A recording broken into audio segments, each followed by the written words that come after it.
I will call to order the Thursday, October 29th session of the Norton Select Board. Let the record show that all 5 members are present, as well as Town Manager Michael Units. We have a few appointments and a resignation tonight. So Mike, you want to go through the appointment?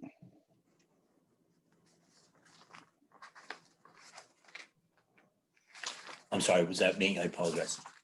Or Mike? If Mike Units can talk about the position, and then you can read the appointment letter. Okay, that'd be great.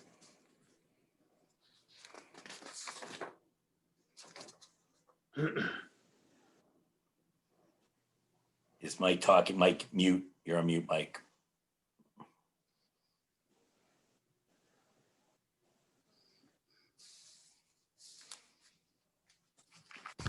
Mike, you're on mute.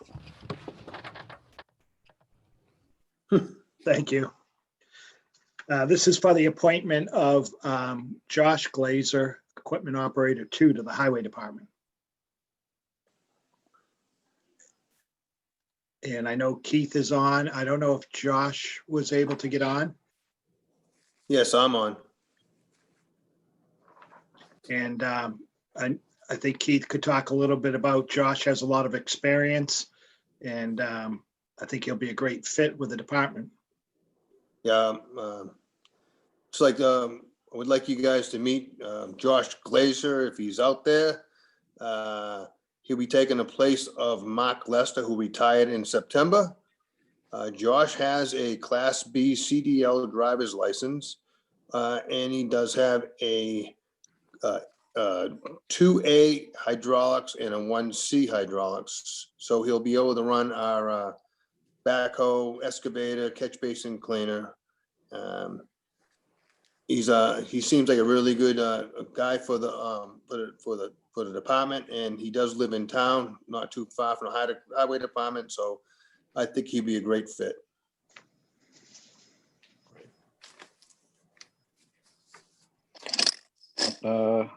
Michael Is this Tool, if something you that want needs to. to be voted on, or is this just a notification? There should be a letter in the. I have the letter in front of me. Want me to read the whole letter? Yes, Yes, please. please. Okay, all right. Notice of appointment of Equipment Operator 2. I hereby notify the Select Board that in accordance with the provisions of Article 4, Section 2B of the Norton Charter, acting in my capacity as appointing authority, I've appointed the following individuals as Equipment Operator 2. Josh Glazer. Said appointment was made on October 26th in accordance with the provisions of the Norton Charter and will be effective November 10th, 2020, unless the Select Board votes to accept or reject appointment date. However, I specifically request the board's acceptance of the appointment be effective November 2nd, 2020. And the Town Manager, Michael. I make a motion to approve Josh Glazer as an Equipment Operator 2 as appointed by the Town Manager. Second. Okay, we have a motion and a second. We'll go to the vote. Meg? Yes. Michael? Yes. Brad?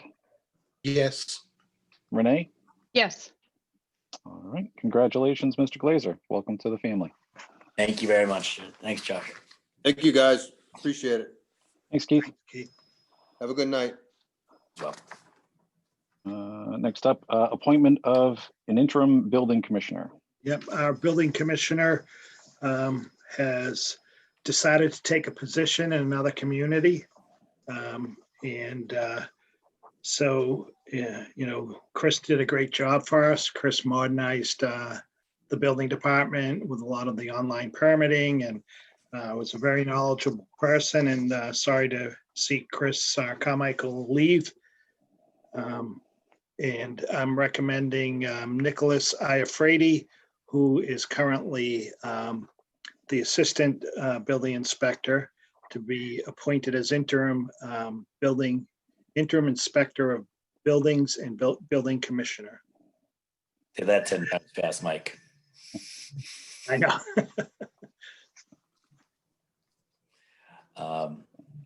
October 28th, 2020, notice of appointment interim inspector of the buildings and building commissioner. I hereby notify the select board that in accordance with the provisions of Article 4, Section 2B of the Norton Charter, acting in my capacity as appointing authority, I've appointed the following individual as interim inspector of buildings, building commissioner, Nicholas Afraidy, is it? I believe I'm pronouncing it correct.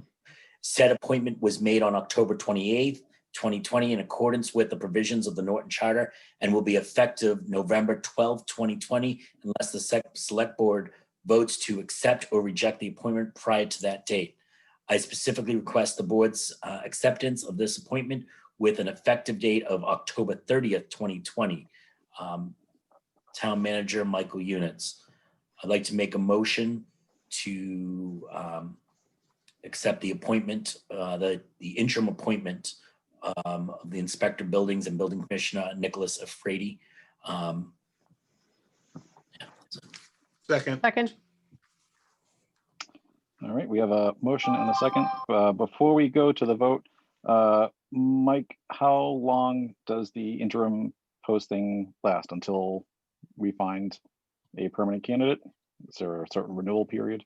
Yeah, well, what we can do, Nick will obviously have a probationary period, which by contract is 60 or 90 days, and I can extend it for another 60 or 90 days.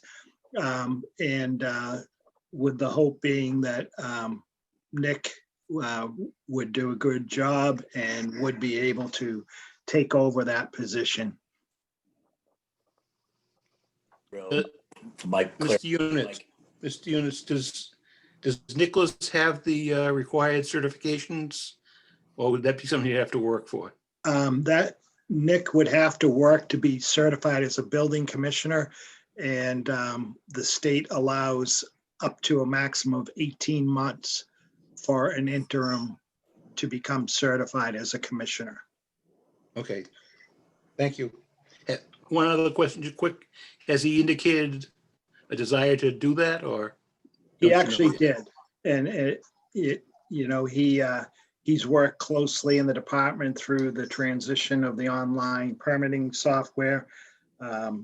Nick is a contractor himself, and his father is actually the building commissioner in Rainham. So Nick has a lot of knowledge, and he has indicated that he would like to do that. Okay, thank you. So Mike, this is your goal is to move it from an interim to a permanent position without reopening the position. Is that correct? So I understood. Okay. Yeah. Any other questions from the board? Seeing none, we'll go to the vote. Meg, Yes. Michael, Aye. Brad, Yes, Renee, Yes. and I too vote yes. Congratulations, Mr. Iafredi. Next up, the resignation of Anthony from the Economic Development Commission. So You're a coward for not saying his last name, Jack. 100%. Collided. he had to school me on it too. It's just like pina colada chick. Okay. Yeah, that's how he told me. So Anthony had to resign from the Economic Development Commission just due to other personal commitments that he had. It was a pleasure working with him on the EDC. I think I speak for the group in saying that, and he brought a lot of great ideas and a different perspective to the group. So we're sorry to see him go. It does leave us with an open seat on the EDC, as well as we do still have 2 alternate seats that are available. So if anybody's interested in joining the EDC, they can certainly reach out to Mike, the board, or myself, or any member of the EDC. Right. Thanks, Renee. So Chair would entertain a motion to accept the resignation of Anthony Kolatichik from the Economic Development Commission. So so moved. moved. Seconded. All right, motion and a second. Seeing no discussion. Meg, Yes. Michael, Aye. Brad, Yes, Renee, Yes. I too vote yes. Thank you, Mr. Kolodичek, for your service on the EDC. We appreciate your volunteerism.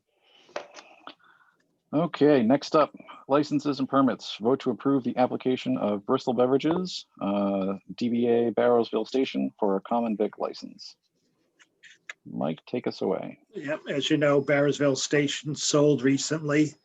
And so this would transfer the license, or actually would be a new license for this company and Bristol Beverages. And they say they're going to try and keep everything the way it is. I know everyone likes the food at Barrosville Station, and they hope to keep everything similar. Mike, do you know if this applicant, do they have previous experience with running an establishment regulated? Yeah, I'm trying to find it. I know they do. I'm trying to find it. I believe they had come before the board previously and Right, indicated that other family members own similar businesses. Yeah, this is Attorney John Meridian. I represent Bristol Beverages Incorporated. We were before the board, month or so, maybe a month or two ago for the transfer of the liquor license. This is for the deli it's operated there, the common victual license. It's going to be the same operation. The family is very well familiar running a deli, running a liquor store. Just want to quickly notate one thing. They haven't closed on the purchase yet. There's been a delay with the real estate side of it due to a septic tank issue. We're waiting for a Board of Health sign off to get that done before the transfer does go officially through. But we're trying to get our licenses lined up. So once that does happen, we can close smoothly. Thank you. Any questions from the board? I guess my only question is it appropriate for us to approve this if the final sale hasn't gone through? Can ask that the issuance of the physical license be done contingent upon the closing. We're hoping to do it either next week or the following week. We're passing the paperwork. Thank you. All right. So Chair would entertain a motion to approve the application of Bristol Beverages, Inc., DBA Barrosville Station for a common vic license contingent on the closing of their real estate transaction. So moved. Second. Okay. Go to the vote. Meg? Yes. Michael? I think that was a yes. Brad? Yes. Renee? Yes. And I too vote yes. Thank you very much, Attorney Meridian. Appreciate it. Yeah, And wish good them night. luck. Thank you.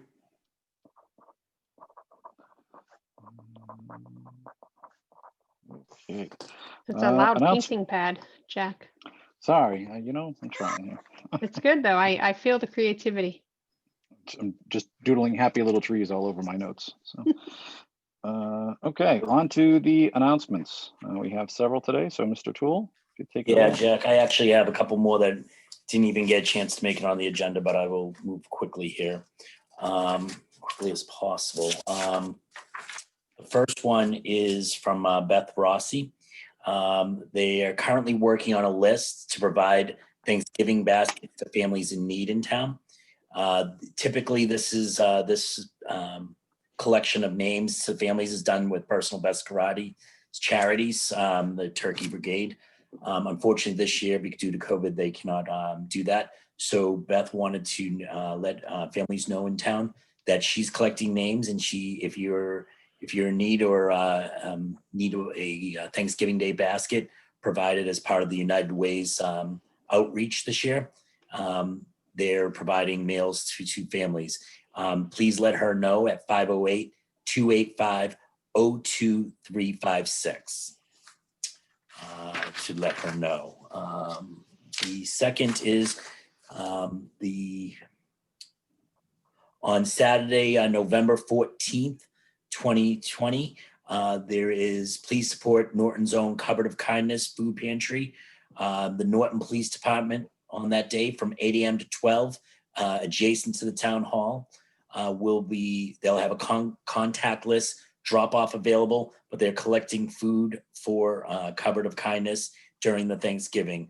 There's a list of cereal, canned goods of fruit, proteins, dry potatoes, rice, pastas, soups, snacks, pasta sauces, macaroni and cheese, beefaroni, baking items, coffees, gift cards to Big Wise, Market Basket, or Shaw's are appreciated. Please ensure donations are non-perishable, and please no expired items. Okay. There is, I'm kind of going out of order here. Yeah, this is the housing. There's a notice, if you're struggling with rent or mortgage payments because of COVID-19, the Department of Housing and Community Development, they have eviction protections and financial programs available to help. If you're struggling to make rent or mortgage payments, these are the resources available. You can visit www.mass.gov COVID housing help to learn more about safe financial aid programs for eligible households. Again, that's www.mass.gov COVID housing help for those programs, or call 211 to connect with housing resources. Talk to your landlord to create a plan. Do this early. And last, actually, of the written notices, the COVID-19 grant from Massachusetts Small Business, Massachusetts Growth Capital Corporation. The Commonwealth of Massachusetts has made $50.8 million in grants available to support small businesses, micro enterprises, and their employees, families, and communities. Massachusetts Growth Capital Corporation, MGCC, will be administering these funds to businesses experiencing economic hardship and loss due to COVID-19 pandemic. These funds were appropriated through the Commonwealth's supplemental budget to fiscal year 21, as well as the CARES Act 2020, and are divided into two programs. Grant funding is intended to help businesses adversely impacted by the pandemic. Preference will be given to small businesses. Owners are women, minorities, veterans, members of other underrepresented groups who are focused on serving the gateway cities of Massachusetts and those negatively impacted by the COVID-19 pandemic. The timeline application will be open for 3 weeks. October 27th at noon, applications open, and then November 12th at noon, applications close. To apply for a grant, there's a long email here, or the website is www.empoweringsmallbusinesses.org /COVID-19/response/COVID-19 grants Massachusetts small businesses. We will put that on the website because there's no way that anyone got that. And just so everyone knows, there's a few other things that we from the veterans agent, she wanted me just to let you everyone know they are planning. They still haven't figured out, especially with the rise increases, what Veterans Day ceremonies are. Please pay attention to the town website for more details on how they'll be honoring the veterans this year. And on November 12th at noon, they are going to be doing the Grab and Go Veterans Appreciation Day, which they'll offer a box lunch and Thanksgiving grab and go bags. If you're interested in participating, please contact the veterans agent at 508-285-0274. And she also would encourage everyone to visit the town library. There's a display, World War II airplane collection display donated by a resident in town. And that was going through the end of November. And then one last announcement, Halloween festivals going on this weekend in the Commons through Park and Rec is this Saturday. They have set up for staged admission for those who have reserved tickets. If you have not reserved tickets, the event is sold out and she would appreciate it. There will be no access if you just show up if you have not reserved tickets. So if you have reserved tickets, you're good to go and you'll have staged admission.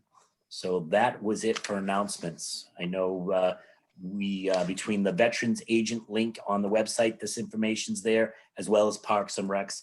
And Mike Units, will we get the other about the business grants? Will we get that listed onto the website?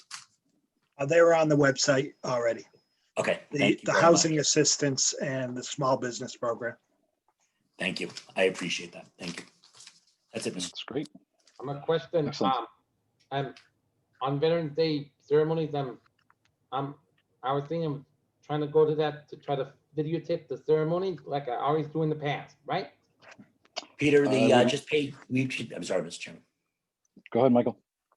Just pay attention to when exactly the ceremony is going to be. It will all determine on where we are with standards of gatherings. I know Estella's working, the Veterans Agent is going to be working with Chris to finalize the detail, work with Chris and Mike to finalize the details of the ceremonies. There will be some ceremony honoring the veterans. We just don't know all the details yet. That's right. That's right. Hopefully, Honorary Mayor Norton has to be there at all the events because I'm the Honorary Mayor Norton and I got to be there and videotape all the events and put it on my Facebook page. So got to be there. All Wonderful. right. Hey, Peter? Jack, if I may just respond quickly. Hey, Peter, I just wanted to let you know, I received an email about some updates on the town meeting. And then about an hour later, I received another email saying that the individual had read your updates on the town meeting and didn't need me to answer. So just want to thank you for providing those notes out to the public. You're welcome. Excellent. Thank you, Renee. Any other announcements from members of the board? All right. Thank you, Michael. And I believe the volume of announcements was so high because you made fun of me trying to say Kolatichik. So This is absolutely, I think you did that on purpose. I appreciate next time, don't poke the bear. it. And notice I haven't said anything about your Bob costume. There we go. Okay, moving on to new business. We have discussion on marijuana retail establishments. Renee, I know this is typically your bailiwick. I know we have your vice chair of the EDC, Denise Luciano, on. We do. We actually have 7 members on, Jack. So I just need to, I did post an agenda for the EDC and specifically the the marijuana retail subcommittee. So I just need to call the meeting to order. So I will do that as of 7:26 p.m. And present are myself, Renee Deli, Michael Toole, Michael Units, Denise Luciano, Laura Parker, Paul DiGiuseppe, and Sandy Overhead. And if I can just ask the team, if you're able to show your video, just so if there's any discussion, we can see you on screen. Thank you. So I sent the board a letter of our recommendations earlier this week. I'll just ask if everybody had an opportunity to read it or if I should kind of do a deep dive review of that letter. I read the ones that you forwarded. That's Okay. the process. Anyone else? Good. Okay. Good. Perfect. So, as you know, we were able to get the town's approval town meeting on the 3 articles that we had been working on for the past year and a half or so. So that's a great thing, and certainly appreciate the support of the town with this economic project.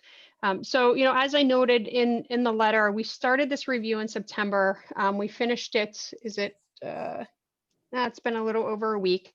We were really fortunate. So we had 5 applicants that submitted applications during the RFI process. 4 of those we really felt strongly that they were, they potentially could be great partners to the town as well as, be successful within the town of Norton as retailers. Based on the Norton zoning bylaws, I want to just kind of provide a backdrop to our last discussion on this, because while we had 4 retailers, we had 3 of those that were, I see Jack's head is changing. We had 3 retailers. That's okay. We had 3 retailers who were located on Route 140, and then we had 1 retailer who was off of exit 10 on 123. In addition to that, as I noted within the letter, there were 2 retailers on 140 that were within 500 feet, and that's not allowed based on the bylaws that were approved. So we went through as a group, and we are recommending the 3 highlighted, Exit 10 LLC, Lucky Green Ladies and Solar Retail Norton for the board's consideration and potential negotiation and host community agreements. If you guys remember from the bylaw, based on the number of liquor licenses that we have, we're able to have 2 retailers within the town. So we would obviously only move forward from the board's perspective with 2 licenses. So with that, in the letter, I provided just a general visibility into the pros and cons of each of the groups, as well as a picture that was provided to us through the application process of the individual locations.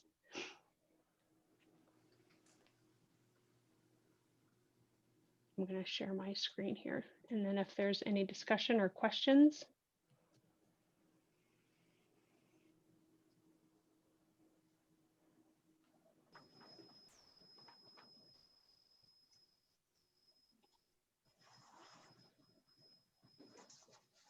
Okay, can you guys see just the picture showing the location of the marijuana retailers? Yeah, you may want to zoom in a little bit, Renee. Okay. It's coming through my email, so I'm not sure. I might Yeah. have to. I see that's on the web address. Yeah, let me unshare for a second and pull it up on my Actually, right there in the right-hand corner, Renee, desktop. I'm sorry, Michael. where you just were, the plus sign just came up, the Zoom sign in the lower right-hand corner came up. Oh, that's on your view, but I don't know if that would help because it's not the original document. It's okay. Give me just 1 second here. I just pulled it up based on our meeting materials. Michael's eyes are weak from reading so many announcements. He needs it bigger. Right. Not bad for a notorious stutterer.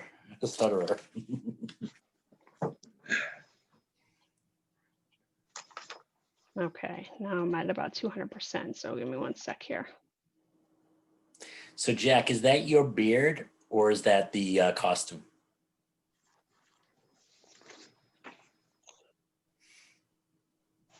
No comments. Sorry, I was trying to find my Muted. unmute. It is part of the costume. Oh, okay. So it's much Thought you were itchier. growing it out a little bit and dyeing it a little browner too. That's I'll take that off. It's a little, it's a neck warmer. Better than a chin diaper with a COVID Okay. mask, with a mask. All right. Okay. Jen Reed, you People getting put all it these down. comments? Thank you. And the minutes, let the minutes reflect. Okay, so from a perspective of process, right? The next stage in this would be for myself and Mike to engage whatever 2 retailers that we decide in the host community agreement. So have negotiations there prior to bringing that back to the board. And if you remember from our earlier conversations, one of the reasons for that is because this is not the negotiation of the retailers is not something that we are able to do in executive session. So the recommendation was that one representative from the board work with the town manager to have the conversations and negotiate the HCA's. I think previously too, and this was even prior to the process, I think we did receive an HCA from one of the applicants. We did not review it because we wanted to implement the process. But that would be the next step in this phase.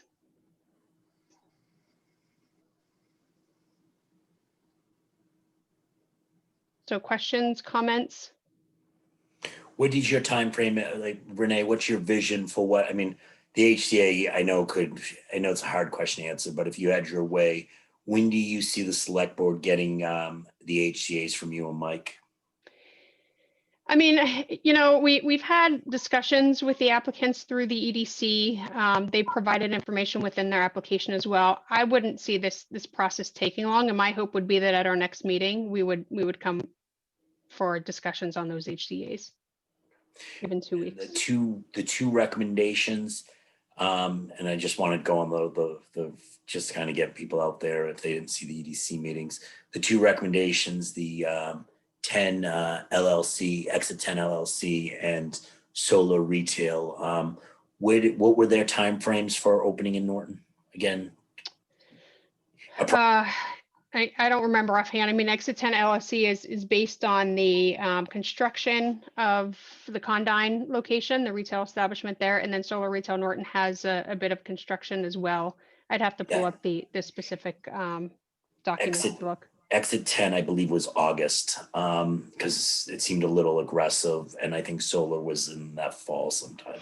Yeah, I think, I mean, overall, I think all the timelines that we reviewed were aggressive. So understanding Yeah. that there's still the application process with the state, that can't begin until we have assigned HCA, or they have assigned HCA. And then there are community meetings based on the location that have to occur, and then provisional licenses, and then they can start working with the planning board on the special permit and site approval.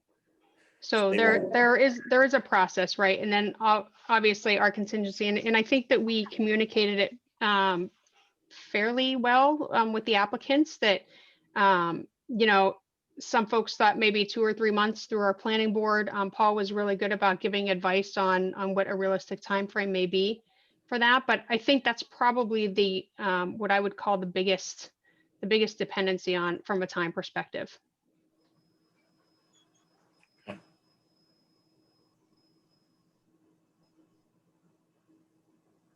So, thanks, Renee. Anybody else from the EDC want to weigh in at all, or any questions from the board?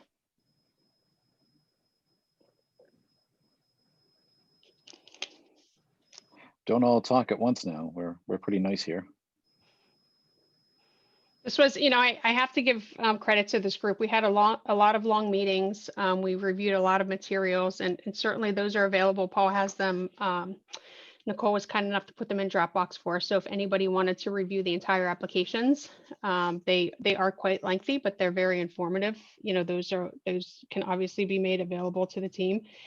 We were really lucky. I mean, we had 4 really good applicants that came in front of us. And, you know, when we first started talking about this, it's funny because specifically when I talked to town council about, you know, the subcommittee review, the comment was made about, well, you know, people probably aren't knocking down the doors in Norton to come in. And, you know, we were very fortunate that we had 5 applicants who were interested in doing business here. And, you know, I think it's a great opportunity for us. I think it's something that's, you know, we've talked about before. We're a little behind on the 8 ball, but it's really positive.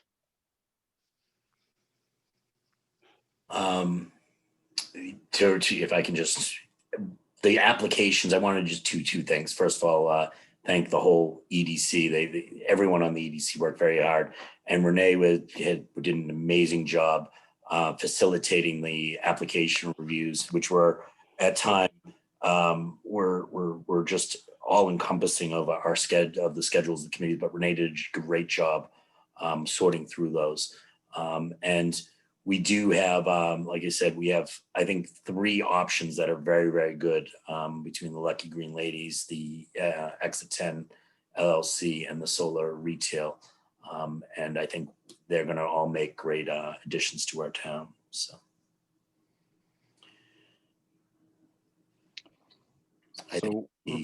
Renee, are you taking a vote on which ones to move? Are you taking a vote tonight on this, or are you going to wait to the HCAs, or what is your plan? I mean, it's really the thought of the board. You know, I think you know, we came in with from the perspective of the EDC, you know, we had a ranking of these, but it's really up to the board if we want to have conversations with all 3, or if we do want to, you know, start with just the 2 to have the conversations. Yeah.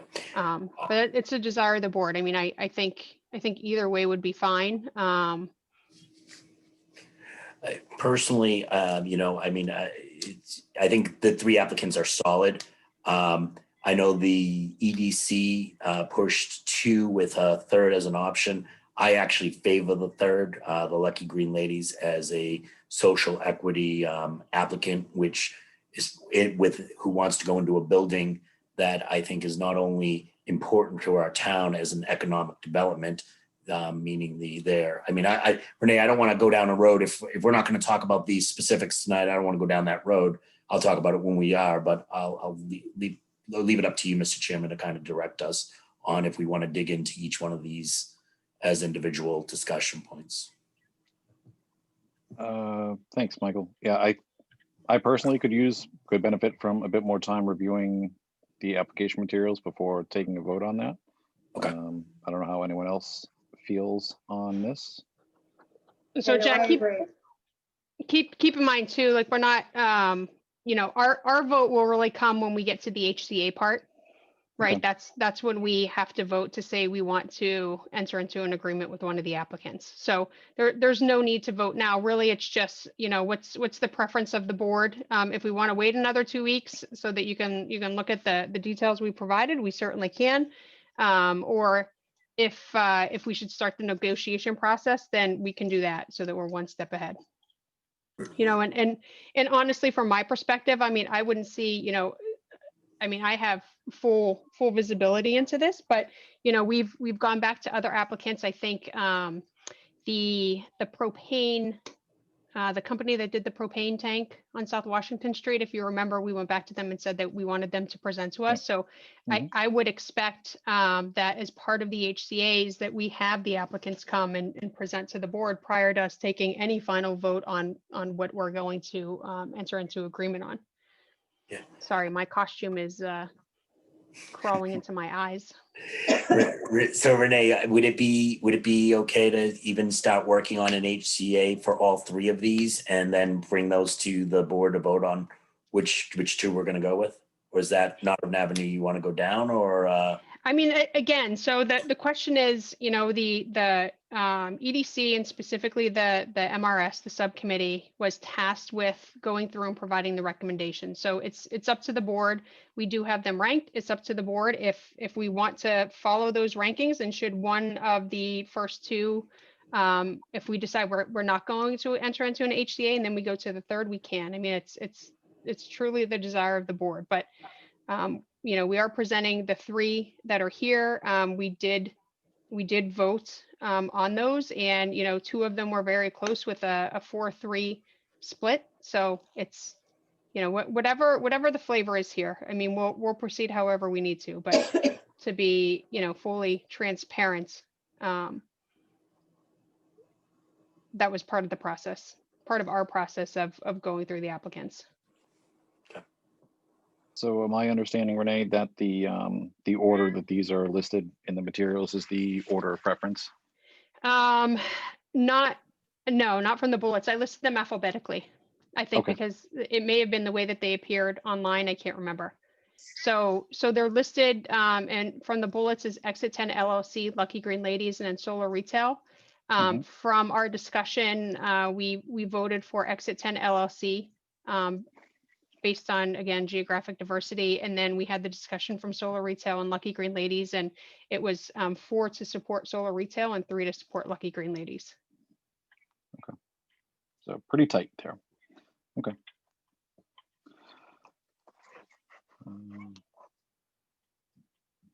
So pardon my And I can confusion. provide some clarity on that too, if you guys haven't or don't remember the pros and cons, like just from the discussion, and certainly anyone on the group can weigh in as well. Mr. Chairman, there's a question on the chat if you want to just visit that as well. I Sure. can't see it, Jack sharing. Yep. I'm confused on how this works. How can you be on both the EDC and select board as far as voting?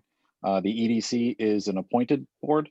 So our bylaws allow for people to hold one elected and multiple appointed, as long as they are not FinCom members. If you're a FinCom member, that's the extent of your ability to participate in town activities. I think that's Renee and I are on both Renee and I are on the EDC. Yes. So many of us participate on additional boards, either as ad hoc members or official members. That's something that's been going on for years. So I hope that answers your question, Jay Hanlon. Okay, so I'm going to rewind a little bit, and I apologize for my confusion. We're not looking to vote on anything right now. This is for information. Is that correct? It We're is. ultimately going to need to vote. Okay, on the Yep. HCA when we get We to would, that point. yes, that's correct. Okay. So again, this is to inform us on how do we proceed with the HCA portion of the process. What's your recommendation? So my recommendation, I'll give you some color here. During the conversation, I mean, one of the reasons, I talked about the split geographically, right? Like we had initially had 3 applicants within a very small section. I won't say very small section, but from the Great Woods Plaza up to the interstate, and then the other one at exit 10. So, as we move through the process, we really went from geographical diversity, and then we had to address the issue of the 2 applicants who were within 500 feet, and then that left Solar and Lucky Green Ladies. And so, the conversation and a lot of the conversation really was looking at what applicants did we feel would be a better fit for the town and would be successful and really meet the needs that we were looking at. So, the highlights, the first one was location. I think we all agreed that they were great locations, right? The benefit of Solar by Xfinity Center is that it's close to the exit, it's close to Xfinity Center. You have some other things there like Alberto's, Cumbies, where folks can, kind of have multiple stops. The Lucky Green Ladies is in Great Woods. I mean, it's a plaza that's been struggling. I think because of this type of industry, it has an opportunity to potentially revive the plaza. So there are benefits there as well. So from a location perspective, I think that, they were similar. Lucky Green Ladies, obviously, because it's in a Great Wood Plaza, the parking situation, it's out of all the applicants, that was really the best situation for parking. Not saying that Solar at the mini golf doesn't have enough parking either, but certainly there's a difference there in the amount. I think from a security perspective, both weighed equally with the group as well as with the chief. Really where we found the difference was in the experience. So Solar is established. They have other retail businesses now. They also have the grow facility that they will essentially self-supply from, right? So you have it from an experience perspective and you have it from a supplier perspective. Lucky Green Ladies is a business owner who would be new in the industry. While she has, I think, great support with folks who have been in the industry for quite some time, she doesn't have the same experience or other establishments that are there with Solar. The other thing too is from a supplier perspective, we had a lot of conversation, and when you look at just some of the, I don't want to call it media, but some of the articles that are out, I mean, supply across the industry because of the demand is certainly an area that we have to be considerate of, and I think informed on. And they're not a self-supplier there, and the information, there wasn't, as opposed to the other 2 applicants, there wasn't a partnership there. So even Exit 10 LLC is partnered with Cultivate, which is a fairly significant sized organization as well. So those things I think were the highlights, and certainly folks, add in anything that I may have overlooked, because I'm not looking at the pros and cons. I'm just thinking of kind of the high level conversation that we had. Yeah, and I know Lucky Green Ladies had as they know that was a major concern of them, had supplied a letter basically saying that supplying their supplier would not be an issue to supply the demands that they've projected. So, and I think that letter though was sent outside and after our vote. So not something that we considered as part of the RFI process because we didn't have the information. Correct. And I think that was a question that we actually had for them to come back to us. I can't remember offhand. Yeah. I think you're right, Renee. I think now that we're in a second phase, though, I think that's it's one of those questions on the HCA that we got to make sure we're looking, and when we finalize an HCA, I think it's one of those things that we would absolutely. I mean, if someone that we open and give a cannabis license to of the HCAs that we're decided to can't get product, I would have no interest in entering an HCA with them. Yeah, I mean, again, I think looking at sustainability was a big factor in Yeah. that. And, again, it's tough, Jack, because all of these I think would be very successful in the town. So it's like a neck to neck type situation. I mean, I wish we were able to have more licenses. I really do, because I think that, I'm not so much concerned about oversaturation, but I think that they would all be really good partners. I do. And in the community, I mean, from, what I was exposed to when I went to the convention, it's really a community where they support each other. And I think we saw that with the partnerships between the different organizations and the cultivators, as well as just those who had experience in the industry. If I could just offer up one thing as well, in talking about the supply chain of the product. I've been doing a little bit of research and found a citation in an article to a group called the Brightfield Group. And I've asked them for some additional data to provide to everyone. But it is basically established that it takes approximately 18 months for a new recreational marijuana market to stabilize and produce enough product or supply to meet the demand. And just wanted to point out that in Massachusetts, our first cultivator went online in June of 2018. Our first retailer went online in November of 2018. So even if we factor in those establishments being closed down for a period of time due to COVID restrictions, we're still well outside of the 18-month window. And supply constraints should be becoming less and less of an issue. Thank you, Laura. Okay, any other questions or comments? Can I also speak on the Lucky Green Ladies? I was one of the ones, actually, they were my top choice for out of the three.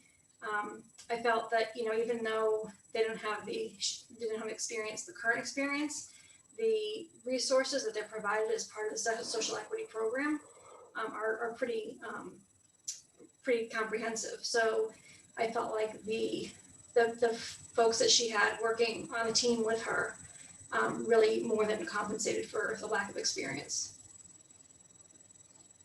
All right. Thank you, Sandy. Yeah, Anybody else?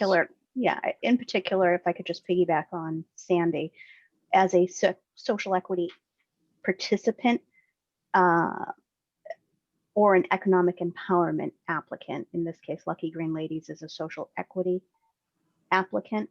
They go to the top of the state licensing application pipeline, meaning they literally jump the line over everyone else.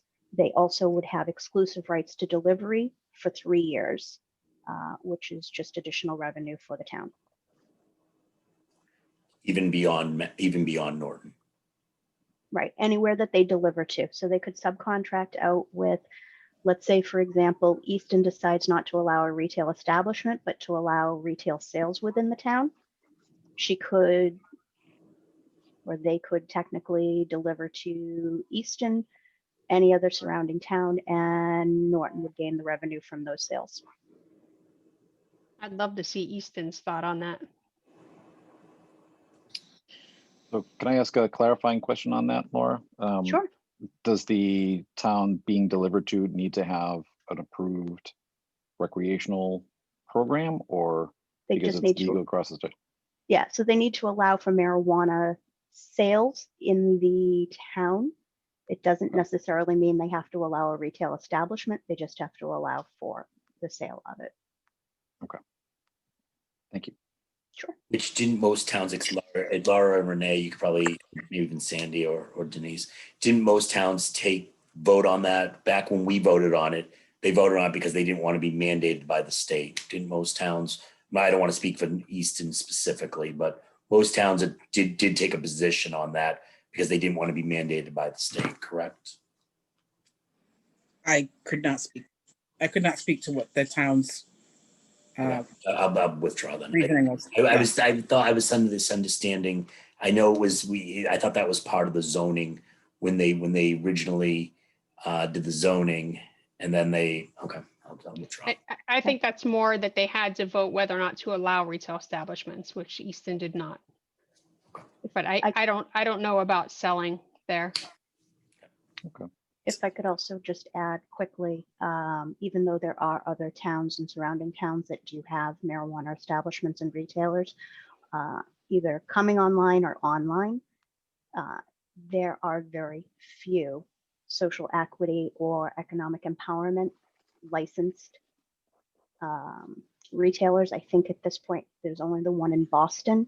So by approving one here in the town of Norton, we could pretty much cover the entire South Shore with an exclusive 3-year delivery license by approving this applicant.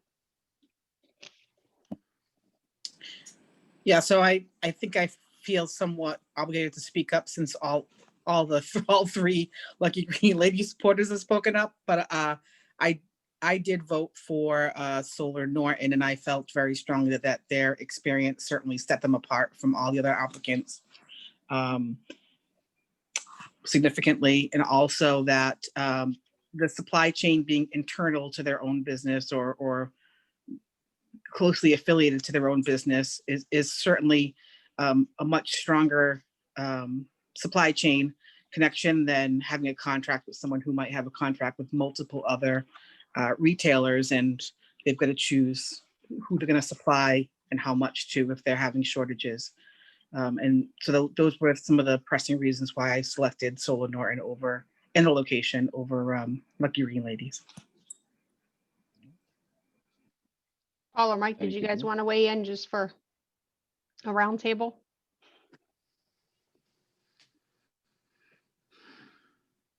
Mike, do you want to go first? Go ahead, Paul. Well, I just want to echo what Denise just said. Those were my reasons for voting. I'll say, I think we had 4 outstanding applications. In fact, just speaking for myself, the one you don't see on here, Team Green, I actually had second, but I had Solar first, but so then they were eliminated. So I think Because of the 500 feet, Paul, just to say that. no, right. They had the 500-foot rule and then the geographic dispersion. So they're out. My only point is there were 4. They all brought very good things with them. They were all solid applications. They were good applications, and but I did also think that Solar has the ability to get up and running quickly, and they have the supply chain. And Exit 10 had great retail experience and partner with someone that I think will give them a good supply chain. So that's why I like those 2.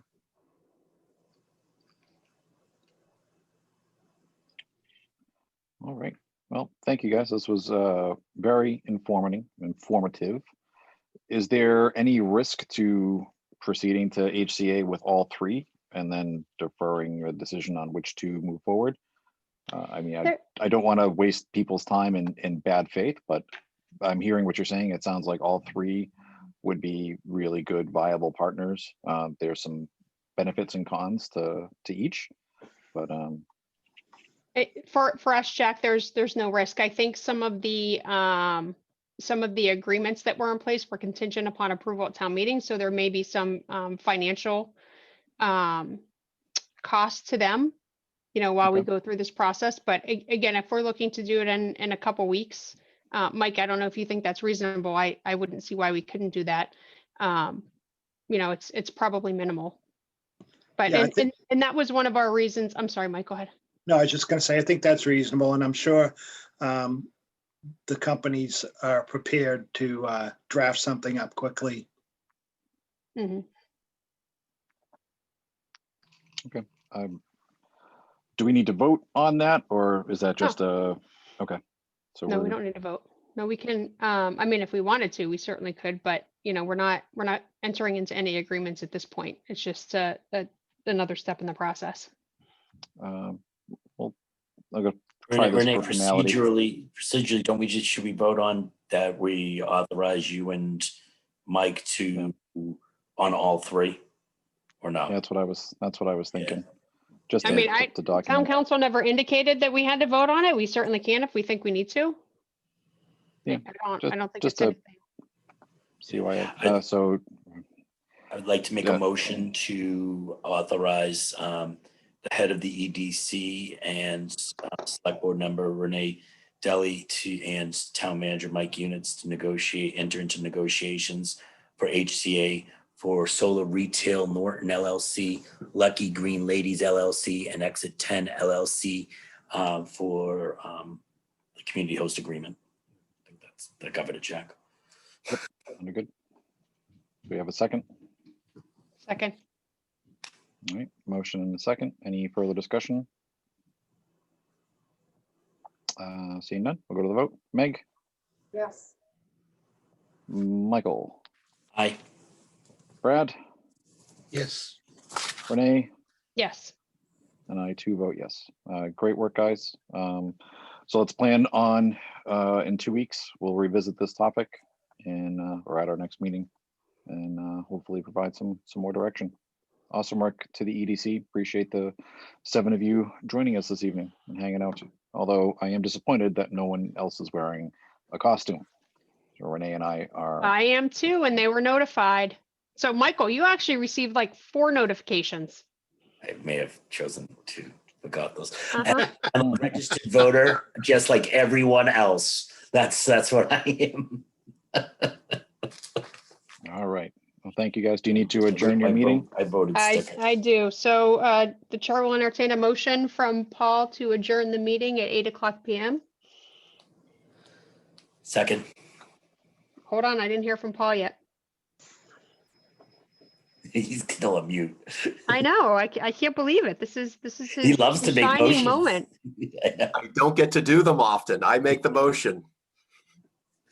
Is there a second? Seconded. Okay, we'll do roll call votes. Michael, Aye. Mike, Yes.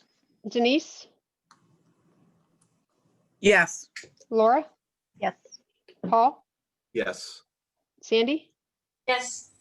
and I too vote yes, and we are adjourned. Thank you guys. Appreciate your time. Thank you. Thank you, EDC. And thank you, Renee, for leading that effort. If you want to stop sharing your screen, you can get that back. Moving on, item 2, discussion on police details. So Renee, I think this was another item I that think- you had yep. flagged. I think that was too. So this came about, Mike, you had responded to a resident's email on the police details and the costs. And I just want to have some further discussion on that because from my understanding, when we went through not only the review with Weston and Sampson, but also at town meeting, you know, one of the line items in their total cost back to the town is for police detail. So, you know, from my perspective, that because that cost is being passed through to us, it is a cost that the residents are bearing through their water and sewer rates. And I don't believe that that was the message to the resident. Any cost on that project will be passed on, but I wasn't sure that that was the only project she was talking about. You know, because we have so many going on right now. We have details that are being paid for by Condyne. We have details that are being paid for from the contractor that's doing the Route 123 East Main Street work. But any work on West Main, that would be part of that project.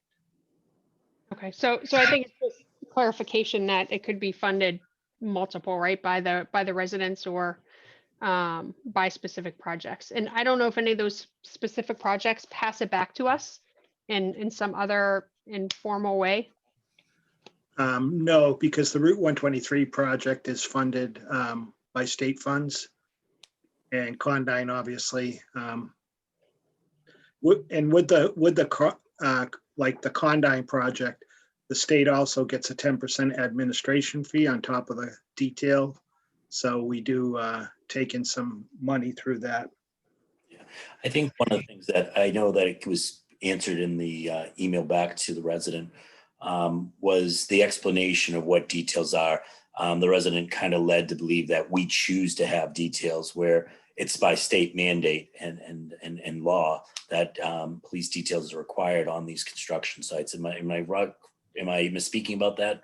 Well, the chief's on, he can talk more to that than me, but obviously, most of it is public safety, so the lieutenant has to determine how many are needed for each job based on safety. And chief, if you want to add on to that.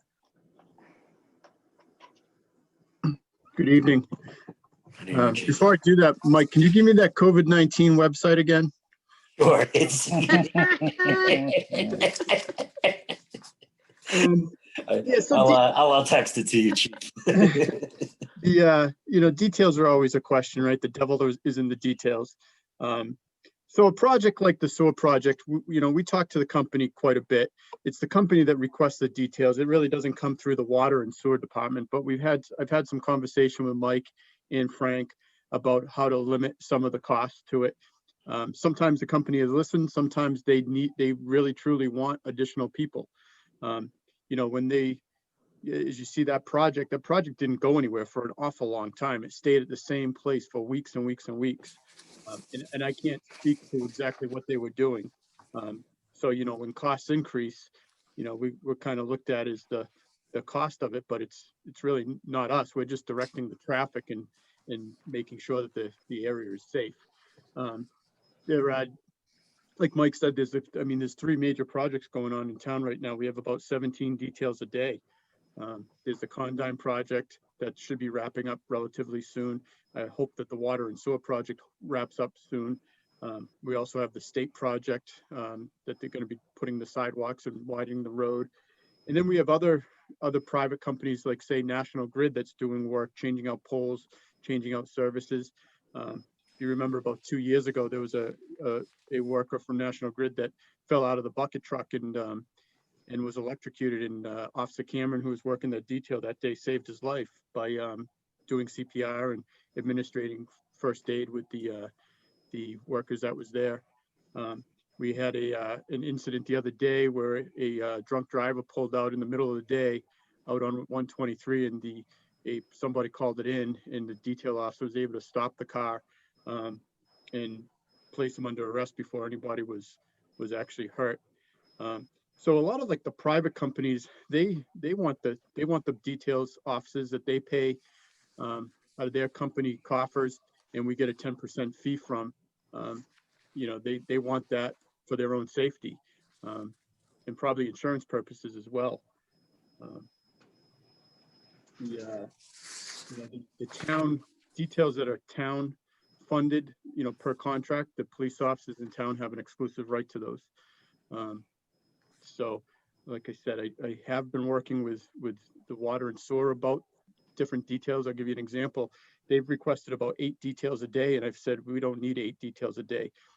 But you look at how expansive that they're working in sometimes 3 to 4 different locations within a 1.5 mile period of 123. So, if that answers some of your questions, if you have any others, I'd be glad to answer them. That's good for me. I think that clears things up substantially, I feel. Renee, are you comfortable with that?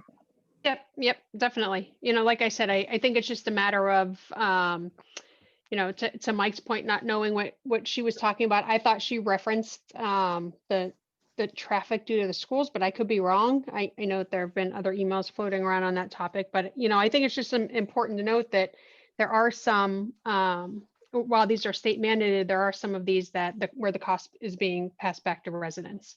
Not that we can do anything about it because of the regulations, but just for awareness purposes.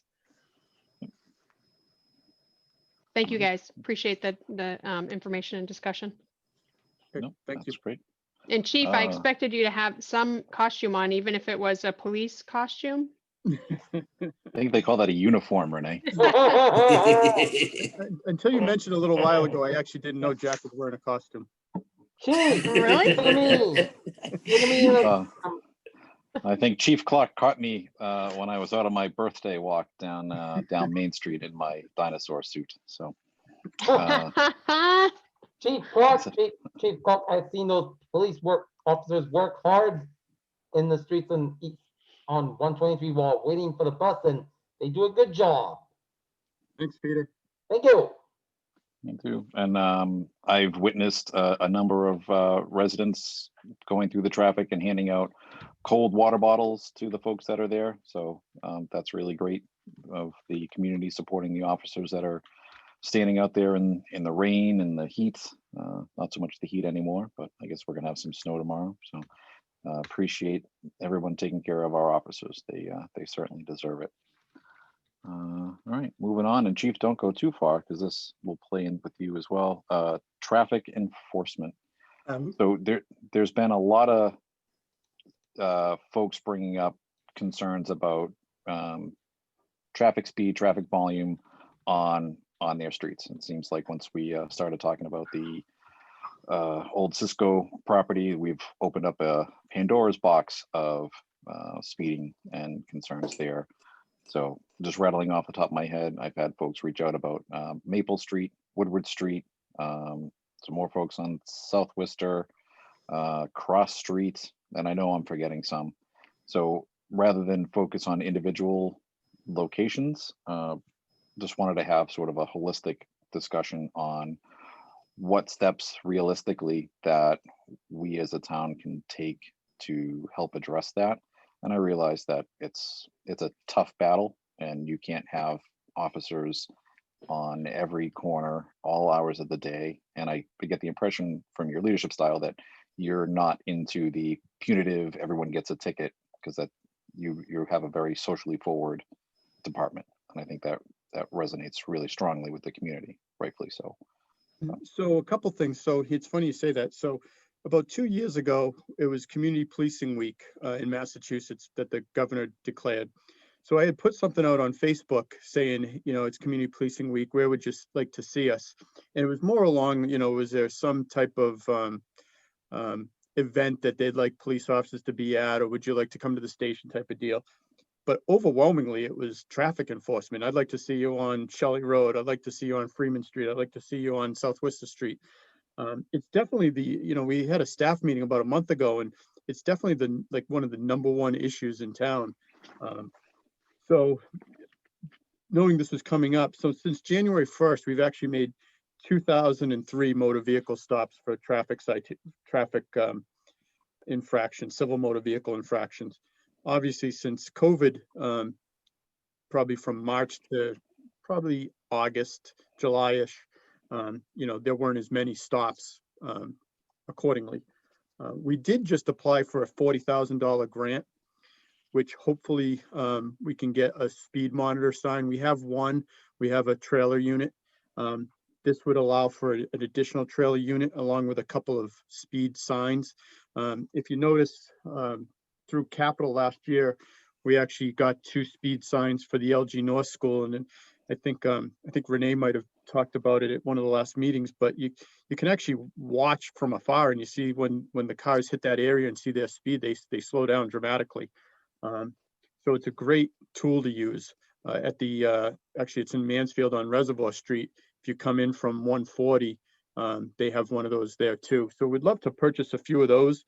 That they're not cheap. They're $5,000 a piece. So predominantly we have 3 to 4 officers on the road at a time. The large area of Norton, along with other calls for service, it's tough to hit everything, but we have been trying to be where the residents would like us. So Chief, may I ask a question? Mhm. So every time I hear about cost for something, I try to think about how can we self-fund that? And this may be an additional cost too, but understanding that your officers can't be everywhere. And we do have what I would say some, and I'm sure you would agree, right? Some areas that we continuously seem to have this problem. I know I've seen that unit you're talking about. It's been a couple of doors down from my house and on Plain Street several times throughout the summer. And I wasn't even out driving that much. So, it could have been out there more, but have we given any consideration and do we have the infrastructure to look at traffic cameras? And I think about not only from a speed perspective, but where I live, the corner of South Washington and Plain Street. I mean, people blow that 4-way stop all the time, and it's you know, it's a straight shot. It has good visibility. So I think we've had less accidents there because of that, but it's still, I mean, you know, I'll be out walking, we see it. Like, is there any opportunity for us to look into some new technology to deploy it in these maybe high incident areas to have automatic ticketing and self-fund some of the other equipment that would be beneficial to us? So, you know, depending on where we would put something like that, I mean, I'd have to look into it a little more. I'm not 100% sure Massachusetts allows that. But I'm going to tell you that we're going to get the residents of that area. Like every time we set up someplace, we're getting the residents that live in that area, like not the pass-throughs.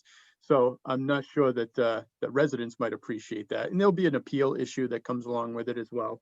And, you know, like the chairman said earlier, I mean, we don't want to really be whacking people with, you know, $100 or $200 citations all the time. I mean, some of it's got to be education, signage.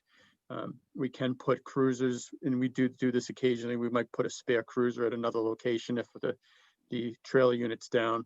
The trailer unit's 13 years old now. So, you know, in a grant we're applying for, we're asking for another one. But the fact is that we've had some issues with this one and repair wise, so it may be defunct in a short period of time as well. So, but I can look into I'll look into the camera aspect of things. Thank you. I mean, you know, again, it might be an option for those areas that are maybe more, you know, riskier to the community. Mm-hmm. So one other thing I've seen in another, I don't know, it's off of exit, I think 13 off of 95. I don't know if that's Westwood or Dedham, but they have speed humps along some of the residential areas to like forcefully slow things down. I don't think Keith is on anymore, but you know, is that a viable option for some of these locations to So create traffic calming? In my viewpoint, I would like to do that. In particular, I mentioned Shelley Road. You know, we get complaints. It's a long road. It's a residential area. I thought that speed bumps would be a good solution to that. I don't want to speak for Keith, but the conversations I had with him, he's not for doing that. I don't know if it's a snow plowing issue or maintenance of the roads, but I know we've had that conversation. He does not want to do that. Okay. Mike, is that something that you could follow up with Keith and just understand why that's not a favorable solution? Keith and I could sit down with Keith. Okay, thank you. Michael, go ahead. Chairman, yeah, just to follow up on some of the traffic things. One of the concerns was traffic over at Home Market Foods. And I'm going to pass it over to the town manager to kind of give us an update of what we kind of did there as well. We had a lot of people over on South Worcester Street complaining about some of the trucks and some of the truck usages of traffic there. And just to kind of give an update of what we had found there as well, if that's okay with you, Mr. Chairman. Absolutely, sir. Yeah, I want to thank Mike and Meg for coming out there, and we met with Dan Anderson, and excuse me, I forget the other woman's name from Home Market Foods, who was also met with us. And you know, Doreen is her name, Mike. Okay, thank you. And so we did talk about a number of different ways to improve things. Couple things obviously we were interested in is the speed of the trucks coming in, trucks that come out of the parking lot and turn right, and also trucks that are using some of the side streets that they shouldn't be using. So Home Market Foods has said that they have worked into their rental agreement with one of the companies who is probably Spirit is the name of the company, probably the biggest culprit of turning right, I would imagine, and also maybe some of the speeding. And so they've put into enforcement into the lease they have with them that they're going to enforce and penalize the company for not obeying the no right on turn and speeding. They also talked about they're going to put up some cameras so that they can monitor the trucks and who's violating the agreements. We did also talk to them about putting one of the digital signs out there, speed signs. We told them we'd get the cost from the chief, which he said was $5,000. And we'd like to see if Home Market Foods will pay for that. We think that'll do a lot to help slow the trucks down. And one of the things that I asked, one of the concerns that we had is there a way obviously the Cisco site, the old, let's call it the Home Market Foods site, I apologize, has several exits. One of the things that one of the residents had was, could we get them going out of the Woodard exit? And Chief Clark's traffic safety officer, Chief Clark, is it? Sure. Yeah, he had looked at that and found it that and maybe you guys can speak to that it's not really safe to come out of that exit as the primary exit. If you wanted to say, because the way that the positioning of the trucks are, even though it would reduce the passing trucks of so many houses, it's not really a safe exit to leave. And that was one of the major asks of some of the residents there. Yeah, with the angle that comes into Woodard Street, I don't know if the chief wants to elaborate on it, but the safety officer didn't feel that was safe for 18 whalers to be coming out at that angle onto Woodard Street and then turning on South Worcester. Yeah, that's correct. And you kind of have to remember too is, there is a complaint down there, right? But when Cisco was there, our complaints were much greater. In Woodard Street, if the residents of Woodard Street will call when trucks go down Woodard Street. That's a major issue for the Woodard Street people. So I wouldn't want to even tempt people to take that area, because it'll be much worse than what we're getting now. And I think one of the things that we said is Dan Anderson over at Home Market Foods was great, that we said, let's look at some of the solutions and let's kind of keep this issue alive and the discussions going, that we'd take it 6 months at a time. Hopefully we saw when Meg, myself, and Mike were there, their leasee was a major part of was a major culprit for speed. That I think by addressing with them directly, changing the lease agreement, adding the sign, the calming sign for speed checks, I think that may solve some of the issues of the residents over there. Yeah, and as Michael just said, that's one of the things we talked to the chief about, periodically having the department out there checking the speed of the trucks too. I mean, if they're just periodically they're there and the trucks know, it's the same drivers all the time. So if they know every once in a while the police are going to be out there, they're going to be careful. So clarifying question for me, is Woodard Street currently open to truck traffic, or is it supposed to be closed? It's supposed to be closed. Okay, and there's signs posted and occasionally the trucks. Yeah. I'm sure everyone is like me and they just use a GPS to get everywhere. So some of that stuff's probably not There, updated. Jack, on Woodard Street, there's right below the entrance on both ends, there's a big white sign with a truck with a big X through it. So. Okay. All right. Chief, would you be willing to put out another one of those community policing style requests to see which areas seem to be the hot spots for folks? Sure, I can do that. Okay.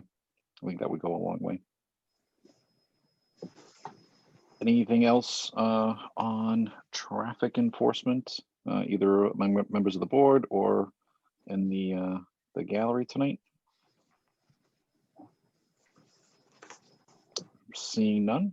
Thank you, Chief. Appreciate your time, as always. Thank you. Happy Halloween. You too. Be safe out there. Wow, these segues just keep working out great. Speaking of Halloween, we have a COVID-19 update from Chris Zahner, the health agent. How's everybody doing Chris. tonight? I think we're having a better day than you. Well, it's been busy for sure. I have one quick question to ask. So Renee, is that really your hair? Coming through that hand? It does kind of look like it, doesn't it? But no, it is not my hair. Go I might try to do this though. Maybe I'll try it for the next meeting without the, with the mohawk. yeah, yep. I'll give it a shot. All right. Chris, she doesn't realize people are going to come back to this meeting because we talked about the marijuana and the HCAs and the historic nature of this video recording. And this is what they're going to see. Hey, I'm hoping that the Norton Media Center puts up the thumbnail of Captain Marvel. There you go. There you go. I'm pretty sure that it's done now. Well, thanks for having me tonight anyway. As you know, we had a quite an uptick in cases lately. Since the last time I met with you on October 1st, till now, we've gone up about 49 cases, which is a pretty big uptick for us. The month of October so far has been the second worst month since the pandemic started. Where are these cases coming from? A lot of our cases are clusters in homes, household clusters, husband, wife, kids, you know, 2 or 3, 4 people in a home that are getting sick, passing it amongst each other. We haven't had anything really from anything large, I should say, from any of the business establishments, except for one business. I really don't want to name the business, but they've been very good at following all the protocol necessary to get in compliance and get everybody quarantined and isolated and clean up the building, and they've been doing a great job. So, but they themselves had about 7 cases in that business. As you know, we see it on Facebook too. We've seen a few here and there. Like, I know Bog Iron's had some incidents at times, and they're doing a great job. I will say this, that the schools have not really been playing a part in this increase, and it's a great thing to see. And that includes Wheaton. Wheaton has only had, and I know there's a lot of discussion out there about Wheaton. I think that is mostly unfair discussion, because Wheaton has been doing a fantastic job. Since they started in August, they've tested 27,743 times total tests, and they've had 6 positive results since they started testing at the beginning of the semester, and I believe that was the end of August. 6 of those, I'm sorry, out of the 6, 3 were staff members and 3 were students. So, I personally think that Wheaton has done a fantastic job. They've got an isolation area in there. They're taking this seriously. They're working closely with us and Donna Palmer. They're working closely with the CTC.